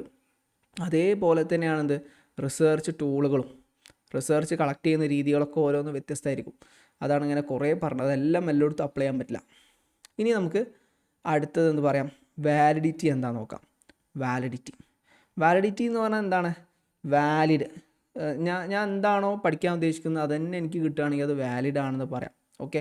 ഉദാഹരണമായിട്ട് ഞാൻ എൻ്റെ വെയിറ്റ് അളക്കാൻ വേണ്ടിയിട്ട് ശ്രമിക്കുന്നത്, ഞാനിപ്പോൾ എത്ര കിലോ ഉണ്ട് നോക്കാൻ വേണ്ടിയിട്ട് ഞാൻ ടെസ്റ്റ് ചെയ്യാൻ വേണ്ടി ടൂൾസ് യൂസ് ചെയ്തു. അപ്പോൾ എത്രയാണോ എൻ്റെ വെയിറ്റ് അത് തന്നെ എനിക്ക് മെഷർ ചെയ്യാൻ കഴിയുന്നുണ്ടെങ്കിൽ അത് വാലിഡാണ്. ഓക്കെ. അപ്പോൾ നമ്മൾ നേരത്തെ റിലയബിൾ പറഞ്ഞ എന്താണ്? എത്ര പ്രാവശ്യം നമ്മൾ റിപ്പീറ്റ് ചെയ്ത് പഠിച്ചാലും സെയിം ഉത്തരം തന്നെയാണ് നമുക്ക് കിട്ടുന്നുണ്ടെങ്കിൽ അതെന്താണ്? റിലയബിൾ ആണെന്ന് പറയാം, വിശ്വാസയോഗ്യമാണെന്ന് പറയാം. പക്ഷേ ശരിയാണോ അല്ലേ നമുക്ക് പറയാൻ പറ്റില്ല. വാലിഡിറ്റി എന്ന് പറഞ്ഞാൽ എന്താണോ നമ്മൾ മെഷർ ചെയ്യാൻ ഉദ്ദേശിക്കുന്നത് അതന്നെ നമുക്ക് കിട്ടുകയാണെങ്കിൽ അതിന് എന്ത് പറയും? വാലിഡിറ്റി എന്ന് പറയും. അതിൻ്റെ ഡെഫിനിഷൻ നോക്കാം. The degree to which test measures it claim to measure. എന്താണോ അത് മെഷർ ചെയ്തതെന്ന് പറയുന്നത്, ആ സാധനം നമുക്ക് മെഷർ ചെയ്യാൻ കഴിയുന്നുണ്ടെങ്കിൽ, ആ ടൂളിന് മെഷർ ചെയ്യാൻ കഴിയുന്നെങ്കിൽ അത് വാലിഡാണ്. ഉദാഹരണം പറയാം. ഇപ്പോൾ പ്രഷർ ടെസ്റ്റ് ചെയ്യാൻ വേണ്ടിയിട്ട് അല്ലെങ്കിൽ ഷുഗർ ടെസ്റ്റ് ചെയ്യാൻ വേണ്ടിയിട്ട് നമ്മളൊരു കടയിൽ പോയി, ഒരു ഹോസ്പിറ്റലിൽ പോയി. അപ്പോൾ നമ്മൾ ടെസ്റ്റ് ചെയ്ത ഷുഗറിൻ്റെ വാല്യൂ നമ്മൾ എന്താണോ ഷുഗർ ആണല്ലോ നമ്മൾ മെഷർ ചെയ്യാൻ ഉദ്ദേശിച്ചത്, അത് തന്നെ നമുക്ക് മെഷർ ചെയ്യുകയാണെങ്കിൽ ആ മെഷർ ചെയ്ത ടൂള് വാലിഡ് ആണ്. ഓക്കെ. അല്ലെങ്കിൽ ഞാൻ വെയിറ്റ് മെഷർ ചെയ്യാൻ വേണ്ടി ഞാനൊരു ടൂള് വാങ്ങി, എൻ്റെ കൃത്യമായ വെയിറ്റ് അത് മെഷർ ചെയ്യുന്നുണ്ടെങ്കിൽ അത് വാലിഡാണ്. തോന്നിയതോ വാല്യൂ ആണ് മെഷർ ചെയ്യണമെന്ന് വെച്ചാൽ അത് വാലിഡ് അല്ല. റിലയബിൾ ആയിരിക്കാം, വാലിഡ് അല്ല. അപ്പോൾ അതിനെക്കുറിച്ച് നമുക്ക് കുറച്ചും കൂടി ഡീറ്റെയിൽ ആയിട്ട് പോവാം. പലതരത്തിലുള്ള വാലിഡിറ്റി ഉണ്ട്. ഓക്കെ. വാലിഡിറ്റിയെ നമുക്ക് പലതരത്തിൽ നോക്കാൻ പറ്റും. ഏതൊക്കെയാണ് നമുക്ക് നോക്കാം. ഓക്കെ. Content validity. ഓക്കെ. നമുക്ക് ഒന്നാമത്തെ വാലിഡിറ്റിയാണ് കണ്ടൻറ്റ് വാലിഡിറ്റി. കണ്ടൻറ്റ് വാലിഡിറ്റി എന്ന് പറഞ്ഞാൽ എന്താണ്? നമ്മൾ ഒരു ഗവേഷണം ചെയ്തു. ഇപ്പോൾ നമ്മൾ റിസർച്ച് ആണല്ലോ, നമ്മൾ തൂക്കം ഹൈറ്റും വെയിറ്റും ഒക്കെ റിസർച്ച് തന്നെയാണ്. പക്ഷേ നമ്മൾ ഒരു ഡേറ്റ കളക്ഷനാണ് യൂസ് ചെയ്യുന്നത്. പൊതുവേ നമുക്ക് വ്യക്തമായിട്ട് മനസ്സിലാവാൻ വേണ്ടിയിട്ടാണ് നമ്മൾ ക്വാണ്ടിറ്റേറ്റീവ് റിസർച്ച് മെത്തേഡുകൾ ഉദാഹരണം പറയുന്നത്. ഞാനൊരു ചോദ്യാവലി ഉപയോഗിച്ചുകൊണ്ട് ഒരു ടെസ്റ്റ് നടത്താണ്. ഒരു ഉദാഹരണം പറയുകയാണെങ്കിൽ മദ്യപാനികളെക്കുറിച്ചുള്ള ടെസ്റ്റ്. കേരളത്തിലെ മദ്യപാനികളുടെ മദ്യപാനികളെക്കുറിച്ചൊരു പഠനം നടത്തണം. അതിന് വേണ്ടിയിട്ട് ഞാൻ എന്ത് ചെയ്തു? ഒരു ക്വസ്റ്റ്യനെയർ ഉപയോഗിച്ചു, ഡേറ്റ കളക്ട് ചെയ്തു. അപ്പോൾ ഈ ഡേറ്റ കളക്ട് ചെയ്യുന്നത് ഈ ഡേറ്റ കളക്ട് ചെയ്യുമ്പോൾ നമ്മൾ ചോദിക്കുന്ന ചോദ്യങ്ങൾ കൃത്യമായാലല്ലേ ഉത്തരങ്ങൾ നമുക്ക് കൃത്യമായിട്ട് കിട്ടുള്ളൂ. അപ്പോൾ ഈ ഡേറ്റ കളക്ട് ചെയ്യുന്ന ടൂള് വാലിഡ് ആണോ എന്ന് ടെസ്റ്റ് ചെയ്യാൻ വേണ്ടി നമ്മൾ എന്ത് ചെയ്യും? പല ടൂളുകൾ യൂസ് ചെയ്യും. അതിലൊന്നാണ് കണ്ടൻറ്റ് വാലിഡിറ്റി എന്ന് പറഞ്ഞ ടൂള്. ഓക്കെ. അത് കണ്ടൻറ്റ് വാലിഡിറ്റി എന്ന് പറഞ്ഞാൽ എന്താണ്? Does the test cover the representative sample of the behaviour. സിമ്പിളായിട്ട് പറയുകയാണെങ്കിൽ ഇപ്പോൾ നമ്മൾ ഞാനിപ്പോൾ നിങ്ങളോട് മദ്യപാനത്തെക്കുറിച്ചാണ് ചോദിക്കുന്നത്. അപ്പോൾ അതിലുള്ള ചോദ്യങ്ങൾ എന്താവണം? മദ്യപാനത്തെക്കുറിച്ച് തന്നെ ആവണമല്ലോ. ഞാൻ വേറെ എന്തെങ്കിലും ചോദിക്കുകയാണ്, വീട്ടിലെ കാര്യങ്ങൾ, നാട്ടിലെ കാര്യങ്ങളൊക്കെ ചോദിക്കുകയാണ്. അപ്പോൾ നമുക്ക് അതിൻ്റെ ഉത്തരം കൃത്യമാവില്ലല്ലോ. അപ്പോൾ ഈ ടെസ്റ്റ് മൊത്തം എന്ത് കവർ ചെയ്യണം? എന്താണോ ഞാൻ മെഷർ ചെയ്യാൻ ഉദ്ദേശിക്കുന്നത് അതുമായി ബന്ധപ്പെട്ട ടോപ്പിക് ആയിരിക്കണം അതിൽ കവർ ചെയ്യേണ്ടത്. ഓക്കെ. നിങ്ങളെ ചുറ്റുപാടും വിൽപ്പനശാലകളുണ്ടോ, നിങ്ങളുടെ വീട്ടിൽ മദ്യപാനികളുണ്ടോ, നിങ്ങൾ മദ്യപിക്കാറുണ്ടോ, അതൊക്കെ എന്താ സെയിം ഒരു വിഷയവുമായി ബന്ധപ്പെട്ട ചോദ്യങ്ങളാണ്. അപ്പോൾ ചോദിക്കുന്ന ചോദ്യങ്ങൾ അതുമായി ബന്ധപ്പെട്ടതാണോ എന്ന് ടെസ്റ്റ് ചെയ്യുന്നതാണെന്ത് കണ്ടൻറ്റ് വാലിഡിറ്റി എന്ന് പറയുന്നത്. ഓക്കെ, ഈ കണ്ടൻറ്റ് വാലിഡിറ്റി എന്ന് പറഞ്ഞാൽ എന്താണെന്ന് മനസ്സിലായല്ലോ അല്ലേ. അപ്പം ഇനി അടുത്തത് എന്താണ് ഫേസ് വാലിഡിറ്റി നമുക്ക് കുറച്ച് കഴിഞ്ഞിട്ട് പറയാം കേട്ടോ. ക്രൈറ്റീരിയൻ വാലിഡിറ്റി അടുത്താണ്. ക്രൈറ്റീരിയൻ വാലിഡിറ്റി എന്ന് പറഞ്ഞാൽ നമ്മൾ മെഷർ ചെയ്യാൻ വേണ്ടിയിട്ട് എന്ത് ചെയ്യും, നമ്മൾ ഇപ്പോൾ നമ്മൾ കളക്ട് ചെയ്യുന്ന വിവരങ്ങൾ, ചോദ്യാവലി ഉപയോഗിച്ചൊരു സാധനം കളക്ട് ചെയ്തു, ഇൻ്റർവ്യൂ ഉപയോഗിച്ചൊരു സാധനം കളക്ട് ചെയ്തു, പല ടൂളുകൾ യൂസ് ചെയ്തിട്ടോ, പ്രൊജക്റ്റീവ് ടെക്നിക്ക്, സിമുലേഷന്, അങ്ങനെ കുറേ സാധനങ്ങൾ നമ്മൾ പഠിച്ചതാണ്, ഡിഗ്രിക്കും പി ജിക്കും ഒക്കെ പഠിച്ചുകൊണ്ടിരിക്കുകയാണ്. അപ്പോൾ ഇനി നമ്മൾ എന്ത് ചെയ്യും, ഇനി ഈ ടെസ്റ്റുകളൊക്കെ വീണ്ടും പഠിക്കും. അടുത്ത ചാപ്റ്ററുകളിൽ നമുക്ക് ഡാറ്റ കളക്ഷൻ മെത്തേഡുകളെ കുറിച്ചൊക്കെ പഠിക്കാനുണ്ട്. ഇപ്പോൾ ഇവിടെ നമ്മൾ പഠിക്കുന്നത് റിലയബിലിറ്റി വാലിഡിറ്റിയാണ്. നമ്മൾ പഠിക്കുന്ന സമയത്ത് എന്ത് ചെയ്യും, നമ്മൾ ചോദിക്കുന്ന ചോദ്യങ്ങൾ നമുക്ക് അവൈലബിൾ ആയ സോഴ്സുമായിട്ട് എന്ത് ചെയ്യും, റിലേറ്റ് ചെയ്ത് നോക്കും. ഉദാഹരണമായിട്ട് ഇപ്പോൾ നമ്മൾ ഒരു ക്വസ്റ്റ്യനെയറിനെ എടുക്കാം പെട്ടെന്ന് മനസ്സിലാവാൻ വേണ്ടിയിട്ട്.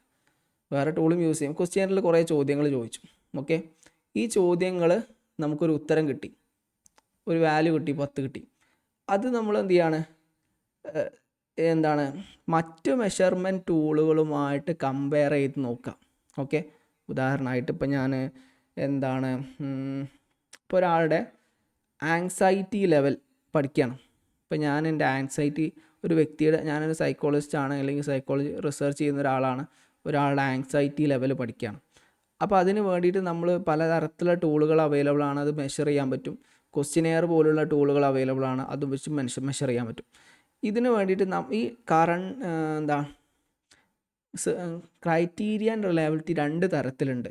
ഓക്കെ, ഒന്ന് കൺകറൻറ്റ് വാലിഡിറ്റി, റിലയബിലിറ്റി അല്ല കേട്ടോ, വാലിഡിറ്റി. ക്രൈറ്റീരിയൻ വാലിഡിറ്റി 2 തരത്തിലുണ്ട്. അത് നിങ്ങൾ നോക്കുക. ഒന്ന് കൺകറൻറ്റ് വാലിഡിറ്റി ഉണ്ട്, പ്രെഡിക്റ്റീവ് വാലിഡിറ്റി ഉണ്ട്. ഓക്കെ, ഈ കൺകറൻറ്റ് വാലിഡിറ്റി എന്ന് പറഞ്ഞാൽ നമ്മളൊരു സാധനം ടെസ്റ്റ് ചെയ്തു, ഉദാഹരണമായിട്ട് ഡിപ്രഷൻ അല്ലെങ്കിൽ നമുക്ക് എന്തെങ്കിലും പറയാം, എന്തെങ്കിലും ഒരു മെഷർമെൻറ്റ് ടൂള് പേഷ്യൻറ്റിൻ്റെ ആങ്സൈറ്റി ലെവലിൽ ടെസ്റ്റ് ചെയ്തു. ആ ടെസ്റ്റ് ചെയ്തത് ആ വ്യക്തിയുടെ പ്രസൻറ്റ് ഫീലിങ്ങുമായിട്ട് കമ്പയർ ചെയ്യാം. ഓക്കെ, അതിനാണ് കൺകറൻറ്റ് ടെസ്റ്റ് എന്ന് പറയുക. ഈ ഓൺ ദ സ്പോട്ടിലുള്ള അയാളുടെ ഇമോഷനും ടെസ്റ്റ് റിസൾട്ടുമായിട്ട് കമ്പയർ ചെയ്യുന്നതിനാണ് ഇത് പറയാം കൺകറൻറ്റ് വാലിഡിറ്റി എന്ന് പറയുന്നത്. കുറച്ചും കൂടെ വ്യക്തമായിട്ട് നമുക്ക് പിന്നീട് മനസ്സിലാവും. കൺഫ്യൂഷൻ ഇത് ഓവറായിട്ട് ചിന്തിക്കേണ്ട, വളരെ സിമ്പിളാണ്. നമ്മളൊരു സാധനം മെഷർ ചെയ്യാണ്, നമുക്ക് ഏതെങ്കിലും ഒരു മെഷർമെൻറ്റ് ടൂൾ ഉപയോഗിച്ചുകൊണ്ട് അല്ലെങ്കിൽ ഏതെങ്കിലും ഒരു ചോദ്യാവലിയിൽ നിന്ന് പെട്ടെന്ന് പറയാൻ വേണ്ടിയിട്ടാണ് നമ്മൾ ക്വസ്റ്റ്യനെയർ, പലതരത്തിലുള്ള ക്വസ്റ്റ്യനെയറുകളുണ്ട്. സെൽഫ് റിപ്പോർട്ട്, ഇൻവെൻട്രി എന്നൊക്കെ പറഞ്ഞിട്ട് കുറേ സാധനങ്ങൾ നമുക്ക് പഠിക്കാനുണ്ട്. അപ്പം അത്ര ഡീപ്പായിട്ട് പറഞ്ഞാൽ മനസ്സിലാവില്ല എന്ന് കരുതിയിട്ടാണ്, എല്ലാവർക്കും മനസ്സിലാവാൻ വേണ്ടിയിട്ടാണ് ഈ ചോദ്യാവലി എടുക്കുന്നത്. Okay, questionnaire. ഇപ്പോൾ നമ്മൾ ശേഖരിച്ച വിവരങ്ങൾ കറണ്ട് ഫീലിംഗ് വെച്ചിട്ട്, ഈ സ്പോട്ടിൽ അപ്പോഴുള്ള ഇമോഷനെ വെച്ചിട്ട്, അല്ല അപ്പോൾ കിട്ടിയ ഡാറ്റയുമായി ബന്ധപ്പെട്ടിട്ട് ടെസ്റ്റ് ചെയ്ത് നോക്കാം. ഇപ്പോൾ അയാൾക്ക് ആദ്യം കിട്ടിയ ഡാറ്റ കറണ്ട് ഡാറ്റ ഈക്വൽ ആണോ നോക്കുക. അതിനാണ് എന്ത് പറയുക, കൺകറൻറ്റ് വാലിഡിറ്റി എന്ന് പറയാം. പ്രെഡിക്റ്റീവ് വാലിഡിറ്റി എന്ന് പറഞ്ഞാൽ നമ്മളൊരു ടെസ്റ്റ് ഫ്യൂച്ചർ ഡാറ്റയുമായിട്ട് കമ്പയർ ചെയ്ത് നോക്കാം. ഉദാഹരണമായിട്ട് നമ്മൾ ഇപ്പോൾ എൻ്റെ ക്ലാസ്സിൽ ഇപ്പോൾ കോളേജിൽ 60 കുട്ടികളുണ്ട്. അവരുടെ ക്ലാസ് പെർഫോമൻസ് ഞാൻ അളന്നു. ഇപ്പോൾ എൻ്റെ ക്ലാസ്സിൽ 60 കുട്ടികളുണ്ട്. ഇപ്പോൾ അവരുടെ ഇൻറ്റേർണൽ മാർക്കൊക്കെ ഞാൻ തന്നെയാണ് അപ്ലോഡ് ചെയ്യലൊക്കെ, യൂണിവേഴ്സിറ്റി സൈറ്റിലൊക്കെ അപ്ലോഡ് ചെയ്യൽ. അപ്പോൾ എനിക്കറിയാം ആ ക്ലാസ്സിൽ എത്ര കുട്ടികൾക്ക് അത്യാവശ്യം ഇൻറ്റേർണൽ മാർക്കുണ്ട്, എക്സാമിനൊക്കെ അത്യാവശ്യം മാർക്കുണ്ട്. അപ്പോൾ അതിൻ്റെ ബേസിൽ എനിക്കൊരു ധാരണ ഉണ്ടാവുമല്ലോ, അത് അവരുടെ എക്സാമിൻ്റെ റിസൾട്ടുമായിട്ട് എനിക്ക് കമ്പയർ ചെയ്ത് നോക്കാൻ പറ്റും. അപ്പോൾ എക്സാമിന് എല്ലാവരും ഇപ്പോൾ ഈ വർഷം ഞാൻ ഫൈനൽ ഇയർ ക്ലാസ്സിൽ ട്യൂട്ടറാണ്. അപ്പോൾ ഈ വർഷം 5th സെമ്മിൻ്റെ റിസൾട്ട് വന്ന സമയത്ത് എൻ്റെ ക്ലാസ്സിൽ 100% കുട്ടികൾ വിജയിച്ചു. പക്ഷേ അതിന് മുമ്പ് ഇൻറ്റേർണൽ മാർക്കൊക്കെ ഇട്ട സമയത്ത് ഇൻറ്റേർണൽ മാർക്കിൽ കുറേ ആൾക്കാർ ഇൻറ്റേർണൽ എക്സാം എഴുതാത്തതുണ്ടായിരുന്നു. കുറേ ആൾക്കാർക്ക് മാർക്ക് കുറവാണ്. അപ്പോൾ ഞാൻ ആദ്യം എൻ്റെ ഇൻറ്റേർണൽ മാർക്ക് ബേസ് ചെയ്തിട്ടുള്ള ഒരു അസംഷൻ എന്തായിരുന്നു, പ്രിൻസിപ്പൾ എന്നോട് ചോദിച്ചു എല്ലാവരും പ്രാവശ്യം പാസ്സാവുമോ എന്നൊക്കെ ചോദിച്ചപ്പോൾ ഞാൻ പറഞ്ഞു 100% സാധ്യത കുറവാണ്. ഒരു 95% ഒക്കെ കുട്ടികൾ പാസ്സാവാൻ സാധ്യത ഉണ്ട് എന്ന് ഞാൻ ഇൻറ്റേർണൽ മാർക്കിൻ്റെ ബേസിൽ ഞാൻ എന്ത് ചെയ്തു, പ്രിൻസിപ്പളോട് പറഞ്ഞു. പക്ഷെ റിസൾട്ട് വന്ന സമയത്ത് എന്ത് ചെയ്തു, 100% കുട്ടികളും പാസ്സായി. അപ്പം ഇവിടെ നമ്മളെന്താണ്, നമ്മൾ നിലവിലുള്ള ഡാറ്റയും ഫ്യൂച്ചറിൽ ഇനി വരാൻ പോകുന്ന എക്സാമിന് വരാൻ പോകുന്ന പബ്ലിക് എക്സാമിന് ശേഷം വരാൻ പോകുന്ന ഡാറ്റയും വെച്ചിട്ട് എന്ത് ചെയ്യാൻ പറ്റും, കമ്പയർ ചെയ്യാൻ പറ്റും. അപ്പോൾ ഫൈനൽ ഇയർ 6th സെമ്മിൻ്റെ എക്സാമും കഴിഞ്ഞാലാണ് എന്ത് ചെയ്യുക, ഒരു പൂർണ്ണമായിട്ടുള്ള വിവരം നമുക്ക് കിട്ടുള്ളൂ. ഒരു ജയിച്ചോ തോറ്റോ എന്നുള്ളത് നമുക്ക് അറിയാൻ കഴിയുള്ളൂ. പക്ഷേ നിലവിലുള്ള ഇൻറ്റേർണൽ മാർക്ക് വെച്ചിട്ട്, നിലവിലുള്ള മാർക്കുകൾ വെച്ച് എനിക്ക് എന്ത് ചെയ്യാൻ പറ്റും, പ്രെഡിക്റ്റ് ചെയ്യാൻ പറ്റും എന്ത് അവർ പാസ്സാവില്ല എന്നുള്ളത്. അപ്പോൾ അത് ഇപ്പം ഞാൻ പ്രെഡിക്റ്റ് ചെയ്തതും ആക്യുറേറ്റ് ആയിട്ടുള്ള വരാൻ പോകുന്ന ഡാറ്റയും തമ്മിലുള്ള ഇനി റിസൾട്ട് വന്നു കഴിഞ്ഞാൽ ഒരു ഡാറ്റ കിട്ടുമല്ലോ, അതും തമ്മിൽ കമ്പയർ ചെയ്ത് കഴിഞ്ഞാൽ സെയിം ആണെങ്കിൽ എന്താണ്, വാലിഡ് ആണെന്ന് പറയാൻ പറ്റും. ഞാൻ പറഞ്ഞ കാര്യം വാലിഡ് ആണെന്ന് പറയും.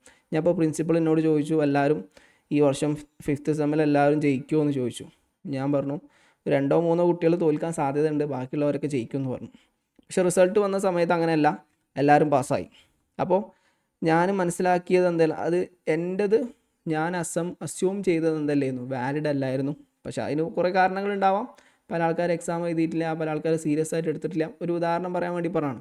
ഞാൻ മെഷർ ചെയ്തതും പിന്നീട് ഫ്യൂച്ചറായിട്ട് വന്ന വിവരങ്ങളും കമ്പയർ ചെയ്തിട്ട് രണ്ടും വാലിഡ് ആണോ എന്ന് ടെസ്റ്റ് ചെയ്യുന്ന ഒരു ടൂളാണത്. പ്രെഡിക്റ്റീവ് വാലിഡിറ്റി എന്ന് പറയാം. അപ്പോൾ പ്രെഡിക്റ്റീവ് വാലിഡിറ്റി പറയാൻ വേണ്ടി പറഞ്ഞതാണ്. പിന്നെ ഇനി നമുക്ക് അടുത്തത് കൺസ്ട്രക്റ്റ് വാലിഡിറ്റി. കൺസ്ട്രക്റ്റ് വാലിഡിറ്റി എന്താണ്? ഈ കൺസ്ട്രക്റ്റ് വാലിഡിറ്റി, കൺസ്ട്രക്റ്റ് വാലിഡിറ്റി എന്ന് പറഞ്ഞാൽ നമ്മൾ എന്താണ്, എന്തെങ്കിലും തിയററ്റിക്കൽ ഐഡിയ നമ്മൾ എന്താണ് പഠിക്കുമ്പോൾ എന്ത് ചെയ്യും, കൺസ്ട്രക്റ്റ് വാലിഡിറ്റി നമുക്ക് യൂസ് ചെയ്യാൻ പറ്റും. അപ്പോൾ അതാ നമ്മൾ നേരത്തെ പറഞ്ഞതാണ്, റിസർച്ച് എന്ന് പറഞ്ഞാൽ വലിയ അനന്തമായ സാഗരമാണ്. നമുക്ക് എല്ലാ സാധനങ്ങളും ഒരു ടൂൾ കൊണ്ട് മെഷർ ചെയ്യാൻ പറ്റില്ല. ഉദാഹരണം പറയുകയാണെങ്കിൽ ഒരാളുടെ പനി, ഒരാൾക്കൊരു അസുഖം വന്നു, അത് മെഷർ ചെയ്യാൻ വേണ്ടി എനിക്ക് ക്വസ്റ്റ്യനെയർ യൂസ് ചെയ്യാൻ പറ്റില്ല, അല്ലേ? ഒരാളുടെ ആങ്സൈറ്റി ലെവല്, ഇമോഷൻസ്, അത് യൂസ് ചെയ്യാൻ വേണ്ടിയിട്ട് എനിക്ക് എന്ത് ചെയ്യാൻ പറ്റില്ല, ക്വസ്റ്റ്യനെയർ യൂസ് ചെയ്യാൻ പറ്റില്ല. ഓക്കെ, അതിന് പല ടൂളുകളുണ്ടാവും. പലതരത്തിലുള്ള റിസർച്ച് മെത്തേഡുകൾ നമ്മൾ പഠിച്ചു, അല്ലേ? ക്വാണ്ടിറ്റേറ്റീവ് പഠിച്ചിട്ടില്ലെങ്കിൽ ഇനി പഠിക്കും. Quantitative research, qualitative research methodology, അതിൽ തന്നെ എന്തൊക്കെയുണ്ട്, ക്വസ്റ്റ്യനെയർ ഉണ്ട്, ഇൻ്റർവ്യൂ ഉണ്ട്, കേസ് സ്റ്റഡി ഉണ്ട്, സിമുലേഷൻ ഉണ്ട്, പ്രൊജക്റ്റീവ് ടെക്നിക്ക് ഉണ്ട്, കുറേ സാധനങ്ങളുണ്ട്. എല്ലാം നമുക്ക് ഇനി പഠിക്കാനുള്ളതാണ്. അപ്പോൾ എല്ലാം എല്ലായിടത്തും യൂസ് ചെയ്യില്ല, ഏതെങ്കിലും ഒന്നൊക്കെ നമ്മൾ യൂസ് ചെയ്യുള്ളൂ.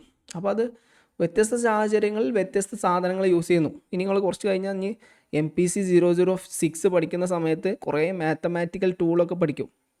അതിപ്പോൾ അനോവ എന്നൊക്കെ പറഞ്ഞിട്ട് കുറേ സാധനങ്ങൾ പ്രോബ്ലം ബേസ്ഡ് ചെയ്യാണ്ട്.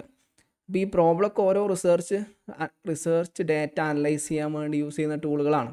ഇപ്പോൾ mean, medium, mode, Spearman, rank correlation, ഇതൊക്കെ ഓരോ സാധനങ്ങളാണ്.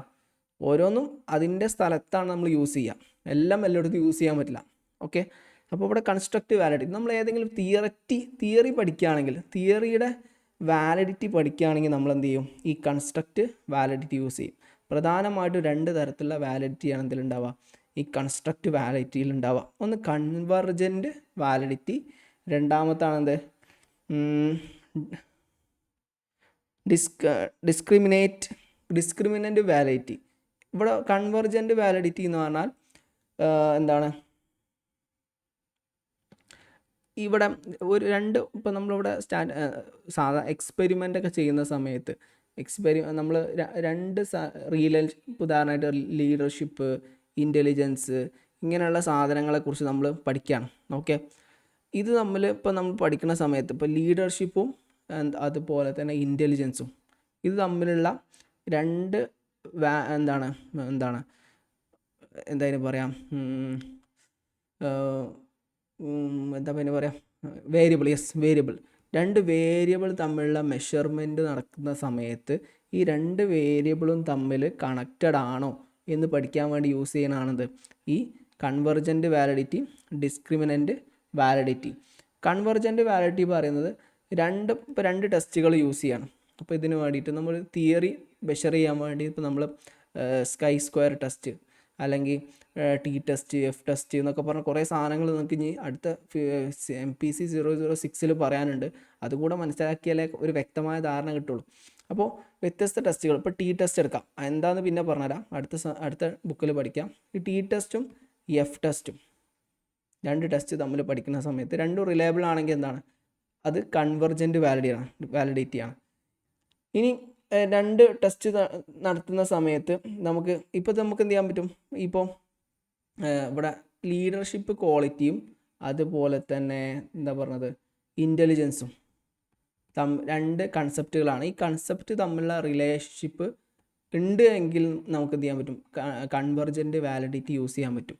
ഡിസ്ക്രിമിനൻ്റ് വാലിഡിറ്റി എന്ന് പറഞ്ഞാൽ നമുക്ക് രണ്ട് വേരിയബിൾ തമ്മിലുള്ള റിലേഷൻഷിപ്പ് ഇല്ല എങ്കിലാണ് നമ്മൾ എന്ത് ചെയ്യുക, ഡിസ്ക്രിമിനൻ്റ് വാലിഡിറ്റി യൂസ് ചെയ്യുക. ഇത് കുറച്ചും കൂടെ വ്യക്തമായിട്ട് നിങ്ങൾക്ക് മനസ്സിലാവണമെങ്കിൽ എന്താണ്, ഇനി MPC 006 വരുമ്പോൾ കുറച്ചും കൂടെ വ്യക്തമായിട്ട് നമുക്ക് മനസ്സിലാക്കാം. ആ സമയത്ത് വ്യക്തമായിട്ട് മനസ്സിലാക്കി തരുന്നുണ്ട്. കൺഫ്യൂഷൻസ് ഉണ്ടായിരിക്കും. ഈ ടേം പഠിച്ചു വെക്കാം. ഇപ്പോൾ നിങ്ങളിപ്പോൾ മെയിനായിട്ട് എന്താ പറഞ്ഞത്, ഇപ്പോൾ നമ്മൾ പഠിച്ചുകൊണ്ടിരിക്കുന്നത് റിസർച്ച് മെത്തേഡിൽ റിസർച്ച് നമ്മൾ ഡേറ്റ കളക്ട് ചെയ്യുന്ന സമയത്ത് നമുക്ക് കിട്ടുന്ന വിവരങ്ങൾ ശരിയാണോ അല്ലെന്ന് നമുക്ക് ഉറപ്പ് വരുത്താൻ പറ്റില്ല.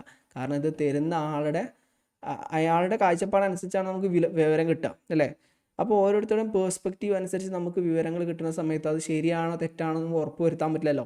അപ്പോൾ ഈ ഉറപ്പ് വരുത്താൻ വേണ്ടി നമ്മൾ യൂസ് ചെയ്യുന്ന ടൂളുകളാണെന്ത്, ഒന്ന് റിലയബിലിറ്റി, രണ്ടാമത്താണ് വാലിഡിറ്റി. ഇപ്പോൾ റിലയബിലിറ്റി നമ്മൾ പറഞ്ഞു, റിലയബിലിറ്റി ഉപയോഗിച്ചുകൊണ്ട് നമുക്ക് കിട്ടിയ വിവരങ്ങൾ ശരിയാണെന്ന് നോക്കാം. വാലിഡിറ്റി ഉപയോഗിച്ചുകൊണ്ട് നമുക്ക് കിട്ടിയ വിവരങ്ങൾ ശരിയാണെന്ന് നോക്കാം. അതിനു വേണ്ടി നമ്മൾ യൂസ് ചെയ്യുന്ന മെത്തേഡാണ് റിലയബിലിറ്റി, വാലിഡിറ്റി എന്ന് പറയും. വാലിഡിറ്റി പലതരത്തിലുണ്ട് എന്ന് പറഞ്ഞിട്ടാണ് ഇപ്പോൾ നമ്മൾ എന്ത് ചെയ്യുന്നത്, ഓരോ വാലിഡിറ്റികൾ പറയുന്നത്. അടുത്താണ് ഫേസ് വാലിഡിറ്റി. ഫേസ് വാലിഡിറ്റി ഇവിടെ മുകളിലാണ് നമ്മൾ പറഞ്ഞത്. Yes, face validity. Face validity എന്ന് പറഞ്ഞാൽ എന്താണ്? ഇപ്പം നമുക്ക് ഇപ്പോൾ ഇതിൽ does it look like the measure of right construct. ഇപ്പോൾ നമ്മൾ ഇപ്പോൾ എന്താണ് ഇതുകൊണ്ട് ഉദ്ദേശിക്കുന്നത് എന്താ വെച്ചാൽ,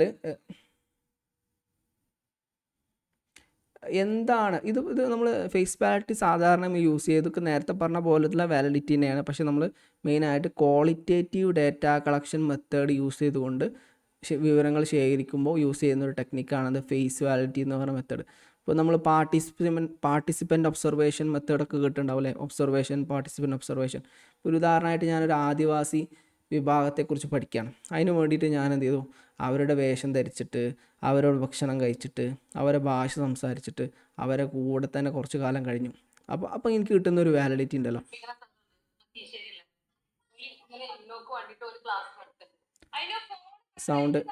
സൗണ്ട് ഒന്ന് ഓഫ് ചെയ്യൂ. ഓക്കെ. അപ്പോൾ നമ്മൾ എന്താണ്, നമ്മൾ ഡേറ്റ കളക്ഷൻ ചെയ്യുന്ന സമയത്ത് നമ്മൾ ക്വാളിറ്റേറ്റീവ് ഡേറ്റ, സൗണ്ട് ഒന്ന് ഓഫ് ചെയ്യൂ. ഓക്കെ. അപ്പോൾ നമ്മൾ എന്ത് ചെയ്യാം, ഡേറ്റ കളക്ട് ചെയ്യുന്ന സമയത്ത് qualitative data collection method use ചെയ്തിട്ടാണ് നമ്മൾ ഡേറ്റ കളക്ട് ചെയ്യുന്നത് എങ്കിൽ നമ്മൾ എന്ത് ചെയ്യും, ഫേസ് വാലിഡിറ്റി യൂസ് ചെയ്യും. ഓക്കെ. ക്വാളിറ്റേറ്റീവും ക്വാണ്ടിറ്റേറ്റീവിനെ കുറിച്ചും നമ്മൾ +2 പഠിച്ചതാണ്, ഡിഗ്രിക്ക് പഠിച്ചതാണ്. ക്വാളിറ്റേറ്റീവ് എന്ന് പറഞ്ഞാൽ നമുക്ക് എന്ത് ചെയ്യാൻ പറ്റും, അളന്ന് തിട്ടപ്പെടുത്താൻ കഴിയാത്ത വിവരങ്ങളാണെന്ത് ക്വാളിറ്റേറ്റീവ് ഡാറ്റ കളക്ഷൻ മെത്തേഡിലൂടെ നമ്മൾ അളക്കുക. കാഴ്ചപ്പാട്, വീക്ഷണങ്ങൾ, അതിന് വേണ്ടി നമ്മൾ കേസ് സ്റ്റഡി യൂസ് ചെയ്യും, പാർട്ടിസിപ്പൻ്റ് ഒബ്സർവേഷൻ യൂസ് ചെയ്യും. അങ്ങനെ കുറേ മെത്തേഡുകൾ നമ്മൾ യൂസ് ചെയ്യും. അപ്പോൾ qualitative data collection method use ചെയ്തുകൊണ്ട് വാലിഡിറ്റി അളക്കാൻ വേണ്ടിയിട്ടാണ് നമ്മൾ ഫേസ് വാലിഡിറ്റി യൂസ് ചെയ്യുക. നമ്മൾ ഇതൊക്കെ നമ്മൾ വാലിഡിറ്റികളാണല്ലോ അല്ലേ? ഈ വാലിഡിറ്റി യൂസ് ചെയ്യുന്ന സമയത്ത് പല പ്രതിബന്ധങ്ങളുണ്ടായിരിക്കും. ഇൻറ്റേർണൽ വാലിഡിറ്റി നമ്മൾ പറഞ്ഞില്ലല്ലേ? അപ്പോൾ നമ്മൾ എക്സ്റ്റേണൽ വാലിഡിറ്റി ഞാൻ പറഞ്ഞത്.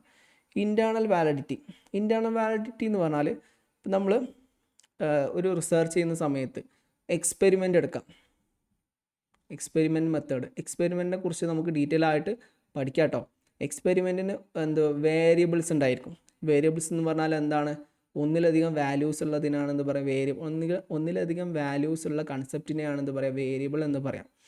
ആ വേരിയബിൾ നമുക്കെന്താണ്, പ്രധാനമായും 3 തരത്തിലുള്ള വേരിയബിൾ ഉണ്ട്. ഒന്നെന്താണ് independent variable, 2 dependent variable, 3 extraneous variable. ഇതിനെക്കുറിച്ച് വിശദമായിട്ട് നമുക്ക് പഠിക്കാം. ഇൻഡിപെൻഡൻറ്റ് വേരിയബിൾ എന്ന് പറഞ്ഞാൽ നമ്മൾ എന്താണോ ചേഞ്ച് വരുത്തുന്ന വേരിയബിൾ ഉണ്ടല്ലോ, കാരണം, അതിനാണ് എന്ത് പറയാം, ഇൻഡിപെൻഡൻറ്റ് വേരിയബിൾ എന്ന് പറയാം. ഡിപ്പെൻഡൻറ്റ് വേരിയബിൾ എന്ന് പറഞ്ഞാൽ നമ്മൾ എന്തിലാണോ നമ്മൾ ഉത്തരം നിരീക്ഷിക്കുന്നത്, എഫക്റ്റ്, അതിനാണ് എന്ത് പറയാം, ഡിപ്പെൻഡൻറ്റ് വേരിയബിൾ എന്ന് പറയാം.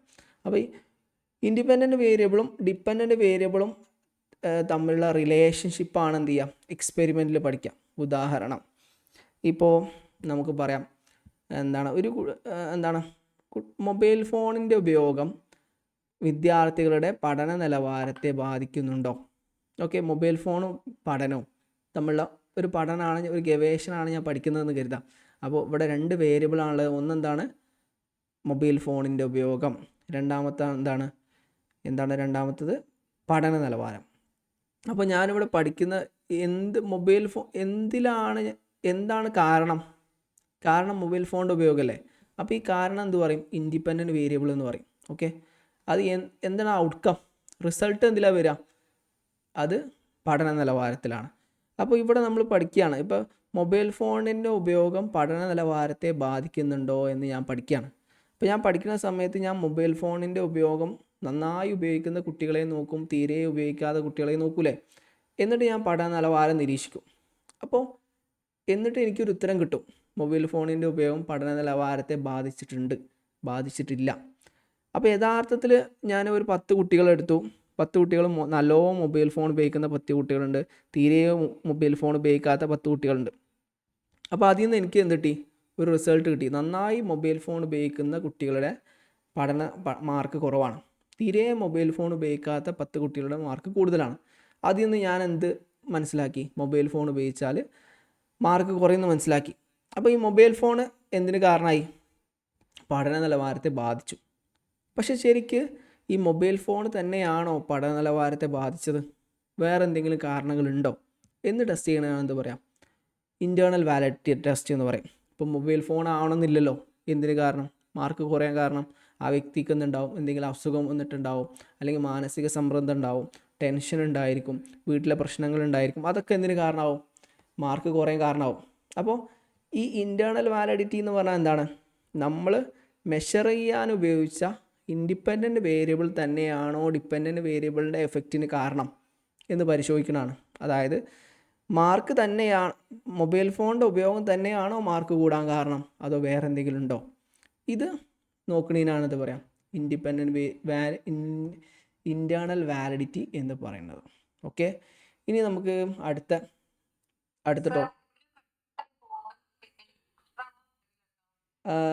എന്തുകൊണ്ടാണ് അവിടുത്തെ റേഞ്ചിൻ്റെ പ്രശ്നമായിരിക്കും. ഇവിടെ നമ്മൾ വൈഫൈ ആണ് യൂസ് ചെയ്യുന്നത്, അത്യാവശ്യം റേഞ്ചുണ്ട്.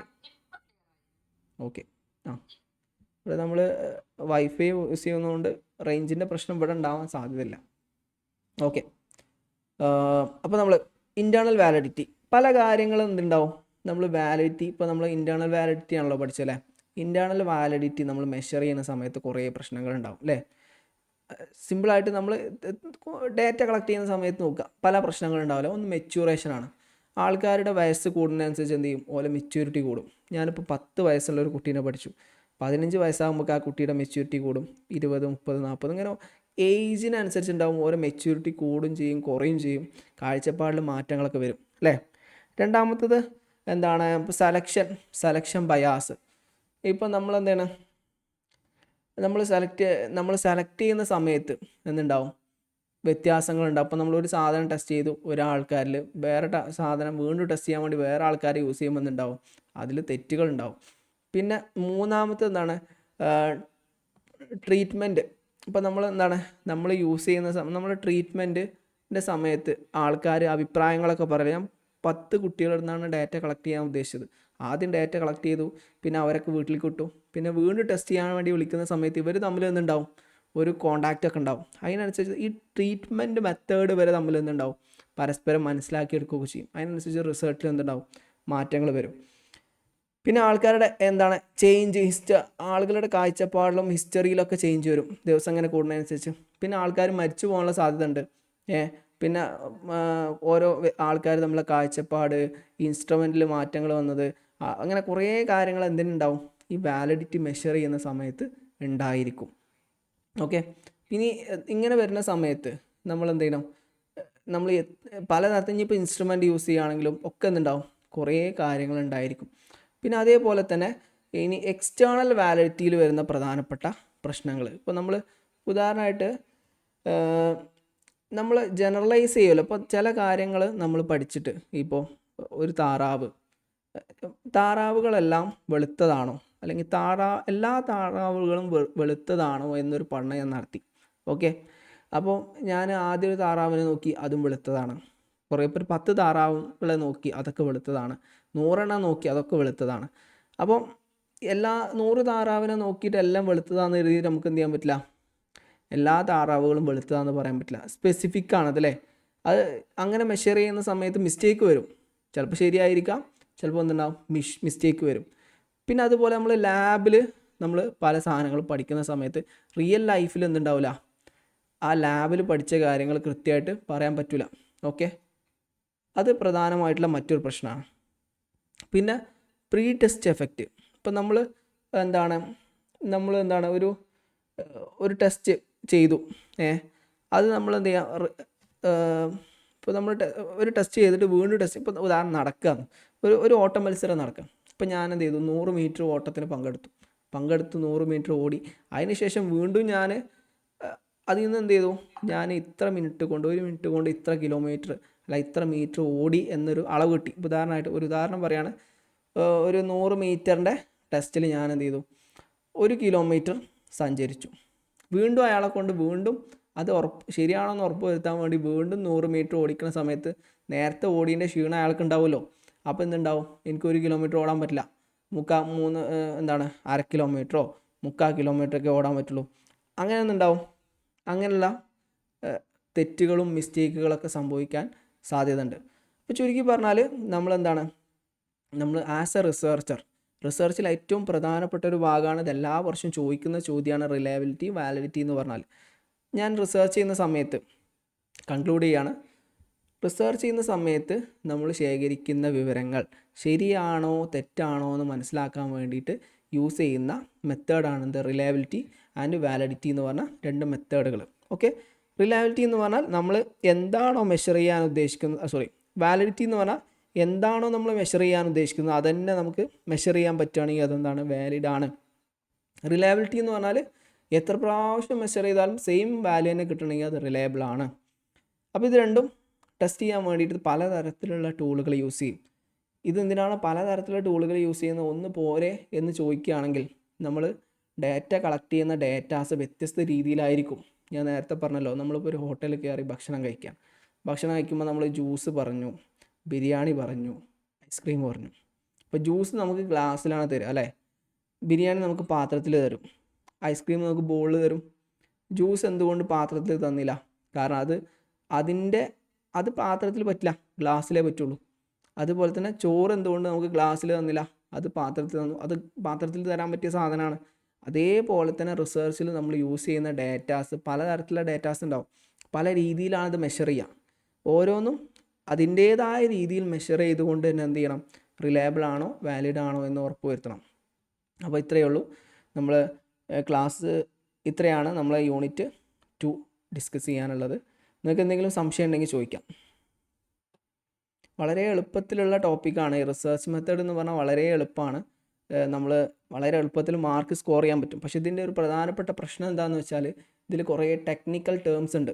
ഇപ്പോൾ ഇൻഡിപെൻഡൻറ്റ് വേരിയബിൾ, ഡിപെൻഡൻറ്റ് വേരിയബിൾ, ഇപ്പോൾ നമ്മൾ പഠിച്ച പോലെ വാലിഡിറ്റി, റിലയബിലിറ്റി, ഇതൊക്കെ നമുക്ക് കൺഫ്യൂസിങ് ആയിട്ടുള്ള ടോപ്പിക്കുകളായിരിക്കും. ചിലപ്പോൾ നമുക്ക് അങ്ങോട്ടും ഇങ്ങോട്ടൊക്കെ മാറും. അപ്പോൾ ഈ ഇതുപോലെ കുറേ ടെസ്റ്റുകളുണ്ട്. എല്ലാ ടെസ്റ്റുകളും നമുക്ക് പെട്ടെന്ന് കൺഫ്യൂസിങ് ആയിട്ടുള്ള കുറേ ടെസ്റ്റുകൾ ഉണ്ടായിരിക്കും. അതൊക്കെ മനസ്സിലാക്കി കഴിഞ്ഞാൽ, ഈ ടെക്നിക്കൽ ടേം എല്ലാം മനസ്സിലാക്കി കഴിഞ്ഞാൽ വളരെ എളുപ്പത്തിൽ എന്ത് ചെയ്യാൻ പറ്റും, നമുക്കിത് എക്സാമിന് മാർക്ക് സ്കോർ ചെയ്യാൻ പറ്റും. ആർക്കെങ്കിലും എന്തെങ്കിലും സംശയം ചോദിക്കുകയാണെങ്കിൽ ചോദിച്ചോളൂ.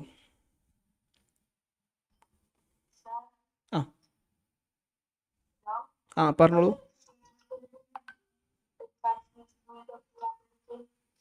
കേട്ടില്ല,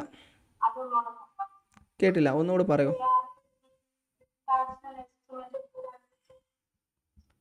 വ്യക്തമാണില്ലല്ലോ, ഏതാ, ഒന്നുകൂടി പറഞ്ഞു. ഏത് വാലിഡിറ്റിയാണ്? ഓക്കെ ഒന്നുകൂടി. ഓക്കെ പറഞ്ഞുതരാം. ഓക്കെ, എവിടെ പോയി?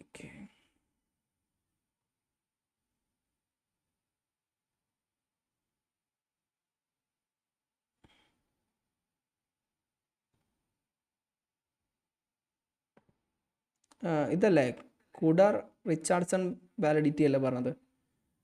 യെസ്, പ്രധാനമായിട്ട് ഇത് നമ്മൾ വാലിഡിറ്റി അളക്കാൻ വേണ്ടിയിട്ട് പല ടൂൾസ് യൂസ് ചെയ്യും. അതിന് വേണ്ടി നമ്മൾ ഇൻറ്റേർണൽ വാലിഡിറ്റി അളക്കാൻ വേണ്ടിയിട്ടുള്ള ടൂൾസ് യൂസ് ചെയ്യും. ഇപ്പോൾ ഇൻറ്റേർണൽ എക്സ്റ്റേണൽ എന്ന് പറഞ്ഞാൽ എന്താണ്? ഒന്ന് പുറത്താണ്, ഒന്ന് അകത്താണ് അല്ലേ? എക്സ്റ്റേണൽ എന്ന് പറഞ്ഞാൽ പുറത്താണ്, ഇൻറ്റേർണൽ എന്ന് പറഞ്ഞാൽ അകത്താണ്.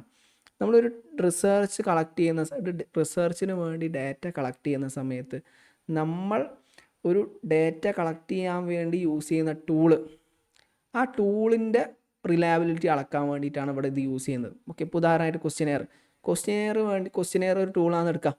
ഒരുപാട് ടൂൾസ് ഉണ്ട് കേട്ടോ. ക്വസ്റ്റ്യനെയർ ഇപ്പോൾ നമ്മൾ സാധാരണ സെൽഫ് റിപ്പോർട്ട്, ഇൻവെൻട്രി എന്നൊക്കെ പറഞ്ഞിട്ട് കുറേ സാധനങ്ങൾ പഠിക്കാണ്ട്, ഒക്കെ പിന്നെ പഠിക്കാം. അപ്പോൾ ഈ ടൂൾ യൂസ് ചെയ്തുകൊണ്ട് നമ്മൾ റിലയബിലിറ്റി അടക്കണം. അപ്പോൾ അതിന് യൂസ് ചെയ്യാൻ വേണ്ടി, അത് മനസ്സിലാക്കാൻ വേണ്ടി യൂസ് ചെയ്യുന്ന 3 ടൂളാണെന്ത്? Split half method, Kuder Richardson method, മൂന്നാമത്തെ ക്രോൺബാക്ക് ആൽഫ എന്ന് പറഞ്ഞ മെത്തേഡ്. ഇത് മൂന്ന് സാഹചര്യങ്ങളിൽ യൂസ് ചെയ്യുന്നതാണ്. എല്ലാം ഒന്ന് തന്നെയാണ്, 3 സാഹചര്യങ്ങളിൽ നമ്മൾ യൂസ് ചെയ്യുന്നതേ ഉള്ളൂ. സ്പ്ലിറ്റ് ഹാഫ് മെത്തേഡ് എന്ന് പറഞ്ഞാൽ എല്ലാ ചോദ്യങ്ങളെയും, ഇപ്പോൾ ചോദ്യാവലിയാണെന്ന് എടുക്കുക, ചോദ്യാവലി മാത്രമല്ല കേട്ടോ, ഒരുപാട് ടൂൾസ് ഉണ്ട്, അതിലൊക്കെ യൂസ് ചെയ്യാം. പെട്ടെന്ന് മനസ്സിലാകാൻ വേണ്ടി ചോദ്യാവലി എടുക്കാം. ചോദ്യാവലിയിൽ 20 ചോദ്യങ്ങളാണ് ഞാൻ ചോദിക്കാൻ ഉദ്ദേശിക്കുന്നത്. ഈ 20 ചോദ്യങ്ങളും എന്താണ്, ഞാൻ എന്താണോ മെഷർ ചെയ്യാൻ ഉദ്ദേശിക്കുന്നത് അത് തന്നെയാണോ മെഷർ ചെയ്യാൻ പോകുന്നത് എന്ന് ടെസ്റ്റ് ചെയ്യാൻ വേണ്ടിയിട്ട് എന്ത് ചെയ്യും? ഈ ക്വസ്റ്റ്യനെയറിനെ 2ആയിട്ട് സ്പ്ലിറ്റ് ചെയ്യും. എന്നിട്ട് രണ്ടും എന്ത് ചെയ്യും? ഒരേ ടീമിനോട് ചോദ്യങ്ങളായിട്ട് ചോദിക്കും. എന്നിട്ട് ഇതിൻ്റെ രണ്ടിൻ്റെയും ആൻസർ ഈക്വൽ ആണോ നോക്കും. അതാണ് സ്പ്ലിറ്റ് ഹാഫ് മെത്തേഡ്. ഈ കുഡർ റിച്ചാർഡ്സൺ മെത്തേഡും സെയിം തന്നെയാണ്. പക്ഷേ എന്താണ് വ്യത്യാസം?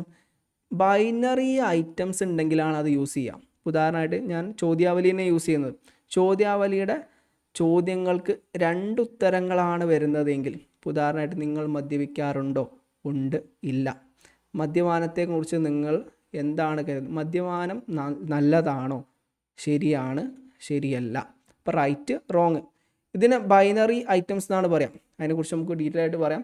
അപ്പോൾ ഒരു ചോദ്യം 2 ഉത്തരങ്ങളുണ്ടെങ്കിൽ അതിന് ആ സമയത്ത് നമ്മൾ എന്ത് യൂസ് ചെയ്യും? കുഡർ റിച്ചാർഡ്സൺ മെത്തേഡ് യൂസ് ചെയ്യും. ഇതിന് വേറെയും കുറേ സാഹചര്യങ്ങൾ ഇത് യൂസ് ചെയ്യാനുണ്ട്. പെട്ടെന്ന് മനസ്സിലാക്കാൻ വേണ്ടിയിട്ടാണ് ഞാൻ ഇതിങ്ങനെ പറയുന്നത്. കൂടുതൽ കോംപ്ലിക്കേറ്റഡ് ആക്കി കഴിഞ്ഞാൽ കൺഫ്യൂഷൻ ഉണ്ടാവും. പിന്നെ ക്രോൺബാക്ക് ടെസ്റ്റ് നമ്മൾ സാധാരണ യൂസ് ചെയ്യുക.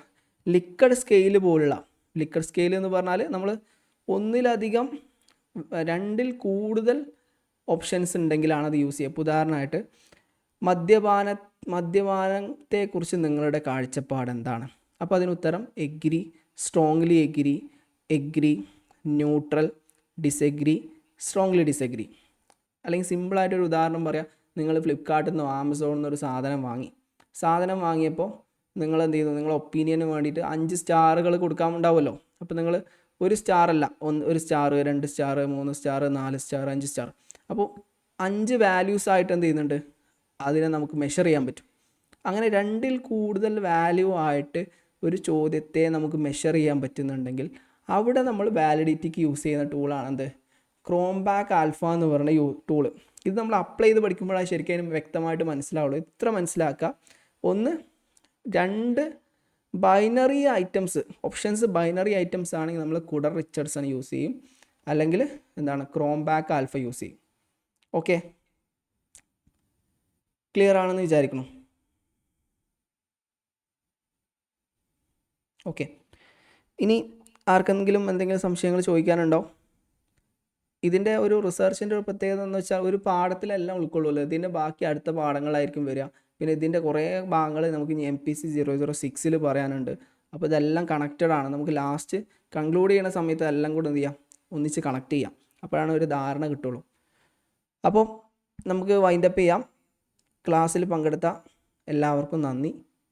Thank you.